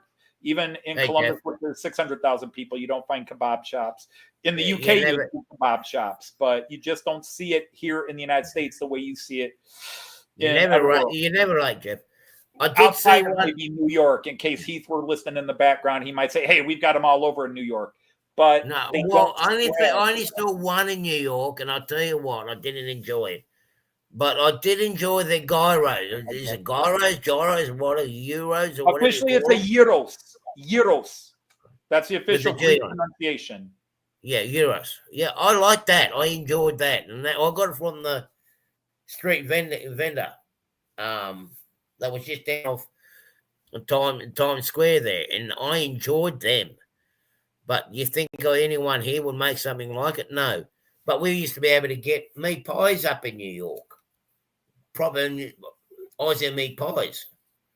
But since this guy that I dealt with doesn't export anymore, I haven't seen them. I have to ask you one thing, Anthony, and that is going back to the schnitzel. What kind of Beilege do you want to your schnitzel? Is it Bratkartoffeln or I do the pumice. Okay. Joyce will sometimes do the Bratkartoffeln, which is just basically a boiled potato or a baked potato cut into eight wedges. Yeah. Bratkartoffeln. I usually I can't help it. French fries in Germany and a lot of them I had in the UK are just amazingly. I know I'm so anti-American sometimes. I don't mean to be anti-American, but there's three things that are better in Europe than in the United States. Well, let's just talk food. There are three things that are better. Ice cream is better. Italian ice cream especially is better over there than in the United States. And we've got some great ice creams in the United States, great ice cream companies. But Italian ice, as we call it in German, Italian ice cream, gelato sometimes, is just amazing. French fries are better over there. You could take your favorite fries from your favorite place here in the United States, and I'll take you to any place in Germany, the UK, Austria, France, and you'll go, oh my God, these are the best fries I've ever had. Because my students used to always challenge me on that. Mr. Dodd, you say that. And then we get over there, oh my God, Mr. Dodd, you're right. These are the greatest French fries. This is the best ice cream I've ever had in my life. And then the third one is, sorry, Americans, beer. Yeah. We don't do beer. I mean, and I grew up on American beer when I was a teenager, drinking American beer, and I love Stroh's of all beers, and which some people laugh at. Oh, well, of course you don't know beers. You drink Stroh's, but I like Stroh's. Miller was okay. I always hated Pabst. Pabst was too salty. Ham's beer was a weird taste. But once I had German beers and then Czech beers and Belgian beers and Danish beers and Dutch beers. And I just, for the first time, had an Italian beer called Gran Rivera while I was in the UK. Wow, that was a good beer. But the alcohol content is higher. But it's just not the American watered down and, let's mass produce it and get it out quick. I mean, Beck's beer is mass produced, but if you go buy Beck's beer here in the United States, it's no longer the Beck's beer from Germany. It's brewed here in America with the American standards. You've got to get a Beck's beer from Germany, and it's a real good beer. But their Staropronen from the Czech Republic is such an amazing good beer. We just call it Staro. That's an awesome beer. I love it. There's a Jäfer beer from, I think it's Northwest Germany. It might be Dutch. But yeah, Americans, we sometimes we're too isolated. We got to step up our beer game. Even the homebrew stuff just isn't the same. Beer game, French fry, and ice cream. Well, you guys just isolated yourselves, really. Yeah. When you sit down and think about it, when you sit down and look at it, you guys really isolated yourselves. I mean, there's more to the world than what you guys got. Well, the problem is people, America came from all of you. Although when I say all of you, I exclude you, Australia, because you guys also Australia's the same. Australia's the same. We did a great job in many cases of mixing and matching. And of course, immigrants had to use what was here. Okay. Yeah. They had to use what dough was different here. It's always funny. Again, I can only base this on my American student reactions or other Americans I see first time in Germany, is they get a pizza in Italy or they get an Italian pizza in Germany or even in the UK. And they're like, that's not a pizza. It's like, no, that's a true pizza. Yeah. The really thick crust or even what we consider normal crust. Pizza over there is thin crust. It's cooked to a very crispy level. Yep. It's a little bit of sauce, a little bit of cheese, a little bit of meat or whatever else you want on it. And in most places, you eat it with a fork and knife. That's right. And Americans are used to their Little Caesars and their Domino's and their Papa John's or whatever, their New York style pizza, their Chicago style deep dish pizza, which are all good. Okay, they're all good. But man, I love going to Germany or Kevin, that area over there. Yeah. And I love to, whenever I see it on a menu, Joyce knows I'm going to order it. Quattro formaggi, which means 4 cheese. Because in America, they'll say, we put 6 cheeses on our pizza, but they mix them all together. In Italy and Germany, when it's 4 cheeses, they make 4 wedges. Yeah. And they put one type of cheese on each wedge. So where the 2 cheeses melt on in one section, you get the individual 4 cheese flavors, and then you get all these different mixes, and then in the middle you get all 4 cheeses mixed. It's an amazing culinary experience to get a simple 4 cheese pizza at any greasy spoon in France, Germany, Italy, or whatever, because it's done differently, and each bite is a different flavor. But you see, you have a look at your traditional spaghetti bolognese, right? What's that? Your spaghetti bolognese, the traditional spaghetti bolognese, right? Well, yeah, traditional, right?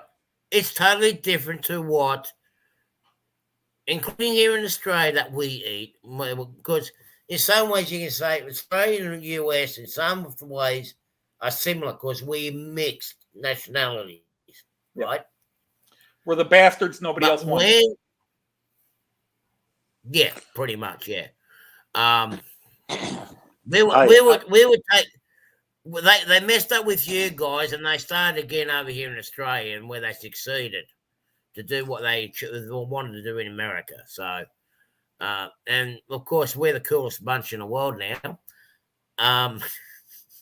I also think some of the problem with the American kitchen and as you say, with the American beer and so on, might go to the point where a lot of the persons that came to America really far back had special, if I may use the expression, special needs, and they tend to put up borders on what you are allowed to do or eat or how to behave, and you also try to put your opinion on that out on the rest of your society. Yeah. So because like in the 1930s, where you have the prohibition, you couldn't have alcohol in the United States. Well, you couldn't legally have alcohol. Plenty of people had alcohol. You just legally have it. But legally, and that's what I mean by when you have something and you say, well, that is not that doesn't fit to the way we think. Yeah. But see, there was a thing that Budweiser did during the Prohibition, where they made a product that was an extract from the beer or the barley that in the beer process, and that was non-alcoholic. They are doing it. They're starting to do it here now in a lot of these boutique breweries, where they can actually sell something that is beer but non-alcoholic.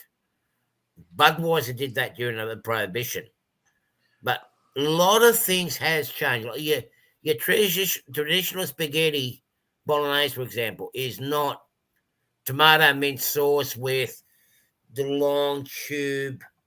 No, what Americans call spaghetti is either spaghetti margherita or spaghetti Madeira. What we think of as spaghetti. It's one of those two, because spaghetti is just the noodle.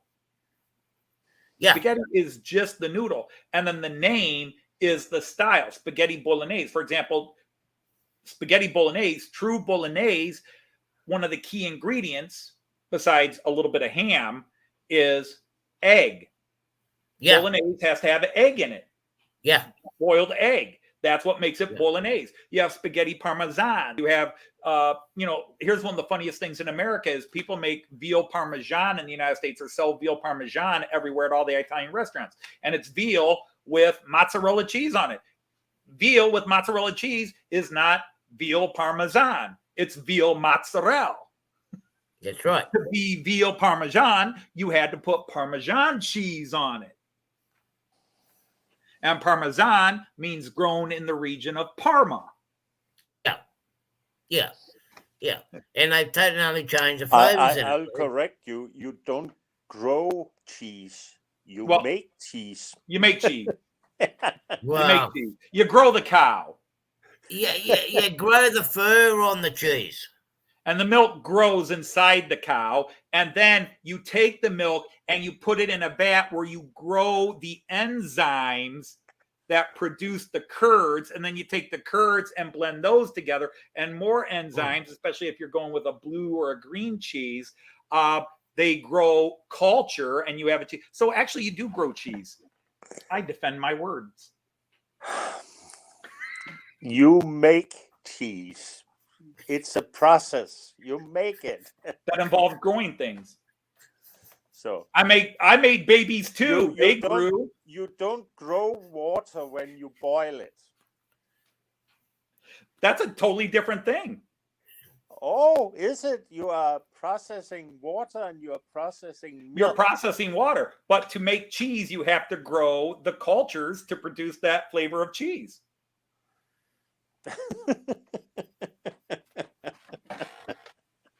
Otherwise, all cheese would be the same.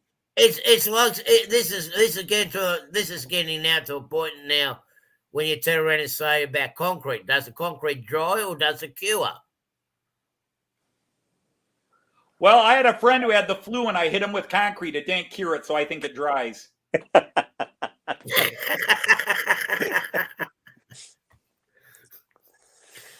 Say concrete cures, it sets. It doesn't dry, it just cures and sets.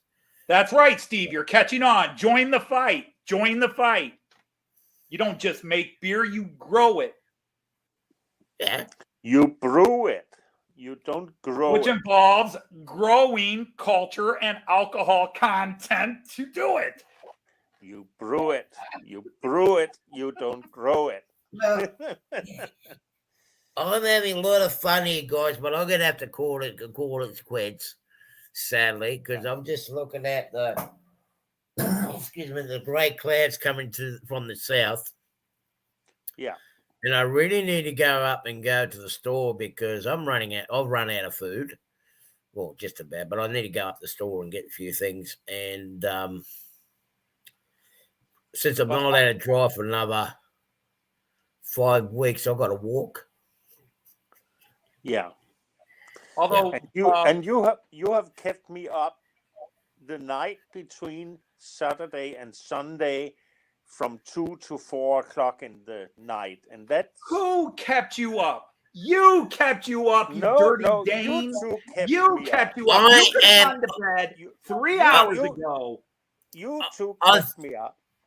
I feel so honoured that I was able to keep you up that time of the night, Shane. I do. I feel so honoured I was able to do that. Artie, but you just publicly admitted you were thrilled to keep him up for 3 hours. Of course. You love to see a good star for a change. Good night, folks. Yeah. I just so like to join the man cave, the cave club here. No, this is the cavern. The cavern. It's the cave. No, see.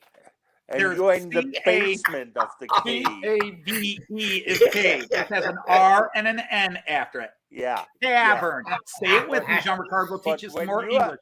Cavern. But you can only see that when you kind of pull your shoulders back. When you sit there and put your shoulders together, then you see cavern. Cave. It doesn't work. Caveman in the cave club. In the basement of the cave club. See, this is why Denmark never ruled the world and only got a little piece of Norway and England. But you know what? It's not the caveman that we got to worry about here, Jean. It's the cave woman. She's the one that walks around with the bat in her hand, not him. Now, Steve, you've mixed your culture, Steve. Wooden shoes. Wooden shoes is the Dutch, not the Danes. Yeah. Yeah. But anyhow, just to go back to a joke, Yerrick was pointing out that he never saw bologna in spaghetti bolognese. Again, all your spaghetti types are named after the city or region. Yeah. Their ingredients were produced, just like in Germany, you've got Tringer sausage and Knockwurst and all these different types of sausages. Depends on the region they're from. Currywurst. Currywurst, because it was grown in Curry. Tim Curry, the actor. Yeah. And that was the verse joke you've made today. Yeah. the most common pasta they used over there at the time, especially in the early 1900s, and that was is it fettuccine?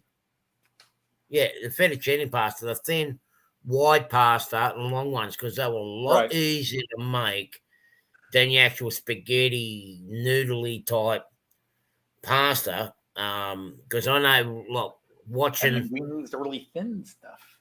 yeah, and look, I looked at what my Nonna, which was what my surrogate grandmother did. She was Italian, and a lot of the folks from back in the eastern side of Europe, because we had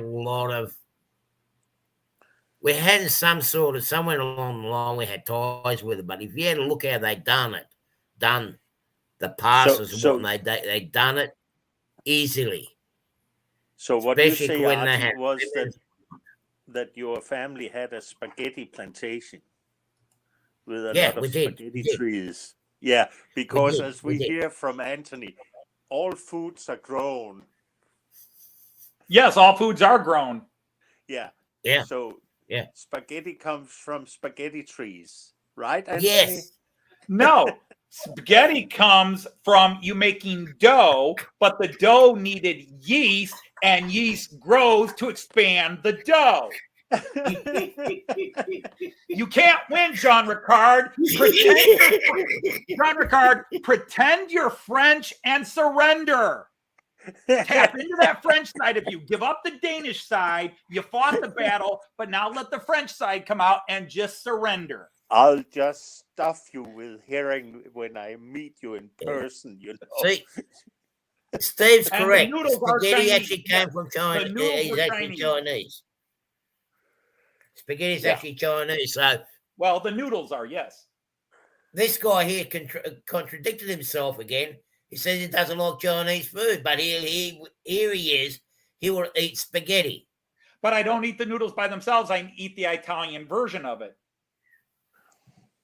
But they're still Chinese. Not anymore, no. It's still It's not Chinese. made by Chinese recipes. Isn't that right, It's not made Gene? by Chinese. Isn't that right, Gene? It's still Chinese. Originally came from China. Yeah, yeah. Only if you excavated it and found it in some ancient Chinese tomb. And of Well, you course, don't have to go far. You're probably finding Hungary. Because remember, Attila the Hun stopped a lot of the invasion from the east. Yeah, we'll have some of Kahat's brownies. Yeah. We'll have to try some of that. Yeah. This show brought to you by Kahat Airlines. When the trip is more Okay, important than your guys. destination, fly Kahat Airlines. I'm sure that you, in all future, will use Kahat Airlines wherever you go, Mr. Dodge. I'm sure. Me? Hell no. I just let them advertise on my channel. I wouldn't fly that airline. I'm a teetotaler. Of course you would. Of course you would. And especially with all that good food that is grown on that plane, you know. They do have a little farmstead on the plains, Jean Ricard. They have a little farm where they grow it all, and then they put it in the pot, and they mix it together, and they watch it all grow into something new and different. Yeah. So, yeah.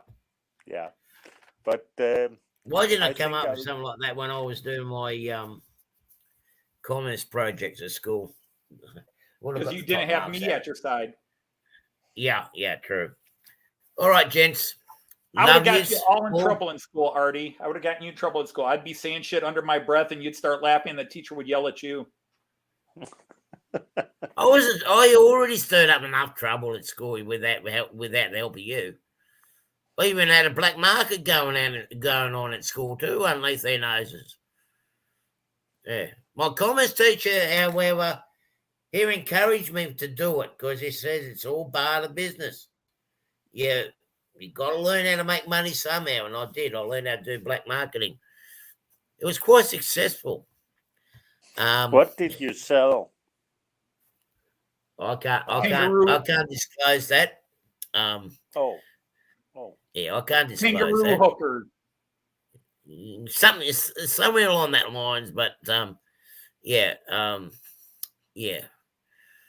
It's sort of like in a pimpish sort of way, but without actually involving human beings. But yeah, that's a thing. Sex with drop bears. It was a successful business. Let's put it that way. Artie did favors in the boys' lavatory, and we won't talk about No, it anymore. no, that's not it. No, that's not it. No. It's to do with printed materials. Yeah. Printed material. Propaganda. Printed or photographed? Printed. I kind of think that all that contraband that the different persons you are gave you a little bit of money is something that is readily and free accessible in Denmark. So we had none. It was a non-profit organization in Denmark. You couldn't earn anything because it was so readily accessible. But Gene, the thing is, it was legal when you're over age of 18, but it was illegal under the age of 18. So that's where I had the advantage of being able to do the black market at a high school, because it wasn't for under 18s. Yeah, but you see, we in Denmark, we have had a very liberal view on quite a lot of things for quite a long time. So do it for Denmark. Yeah, exactly. So did a lot of our part where my folks come from, Eastern Europe. They were in a very similar way too. Yeah, but you know that the first place in the world that liberated picture of example nudity was Denmark. Back in 68. They had to do something good. They had to make up for all the Viking raiding. No, it was a direct line from the Viking raiding. So yeah, but my black market scam was cheating. The whole thing that Denmark, the whole thing what the Vikings did is tell the world, come aboard with us and you'll have some fun. When the world turned around and gone to the Vikings then turn around and say, well, this is what you guys missed out on. Says the guy who's a walking Habsburg Empire. Yeah. Hungarian, Yugoslavian, Romanian, Italian, German. You're a walking Habsburg Empire.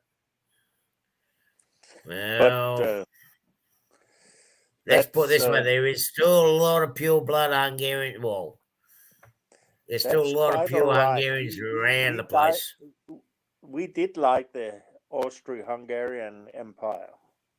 Well, of course. We didn't have so much to do with them as we did with the old German Empire or German or the Prussians. Yeah, you really loved the Austro-Hungarian Empire when you were having issues with the Prussians. Yeah, but the thing, of course, because they used our ports. They used our inland ports. We were allies. Yeah. Now, by the way, as we end the show today, let's just understand before anybody complains we didn't talk trains. Actually, we did talk specifically about trains, but everything we've been talking about for the last hour and 20 minutes has been stuff that is transported by trains. That's correct. Right. Yeah, exactly correct. Yep. That's correct. Yeah. Including hookers. Yeah, everything, So you are absolutely on that point. You're right, Mr. Dodge. On that point, I'm right on every point. It's just whether you agree. You are not. You don't always pork, cheese, through fish, foods. That all goes by rail. All these historical sites we're talking about, all is run by Anthony's trains to those certain locations, or some of his trains anyway. So yeah it is. We do it in the minibus now, kids. We do it in the minibus now. Yeah. Very nice. We don't. Nice. We just, hey, possum boyo. Funny thing is, 20 minutes ago, he said he wanted off, and we've kept them going again. Yeah. Yeah, well, yeah, shut we up, are you good at two. that. All right, guys. I am going now this time round. You can see leave. you I'll guys stay. soon. Yeah, I think. What's that? He's Joyce is gone. calling you. Joyce wants you, Anthony. I haven't heard a call yet. She hasn't come down. She's still got laundry to go. You, Artie, you need to get the cell phone number for Joyce so that you can text her. Please call Anthony. Eventually, She's I on will. Facebook. You can find her. Joyce is a public person. Okay. Oh, actually, Again, I don't know. thank you very much, everyone, for joining us on Saturday, Sunday gang chat, and hopefully everybody had fun. We had a few people up here today. Again, my co-host here with Anthony, and our late starter here, Jean Ricard, in the dark in Denmark. Jean Because Anthony's Ricard, talking all the the time. Dane Jean with a Ricard. French name. Yeah, well, Jean. He knows who I am. Yeah. I'm not picking on him like some. No. Yeah. Thank you for the stream, Artie. I have to talk to you guys. Stay safe. And you Yeah, stay well, safe same to you, too. Jean. Same to you, Anthony. Everybody else. Have a safe week. Stay safe. Yeah. Be good. If you ain't going to be good at it. So, bye for now. Good night. Yeah. Good night, guys. Take care, everybody. Bye-bye. Good night. Kick me off. Night. I'm not leaving. Kick me off. Come on, do it.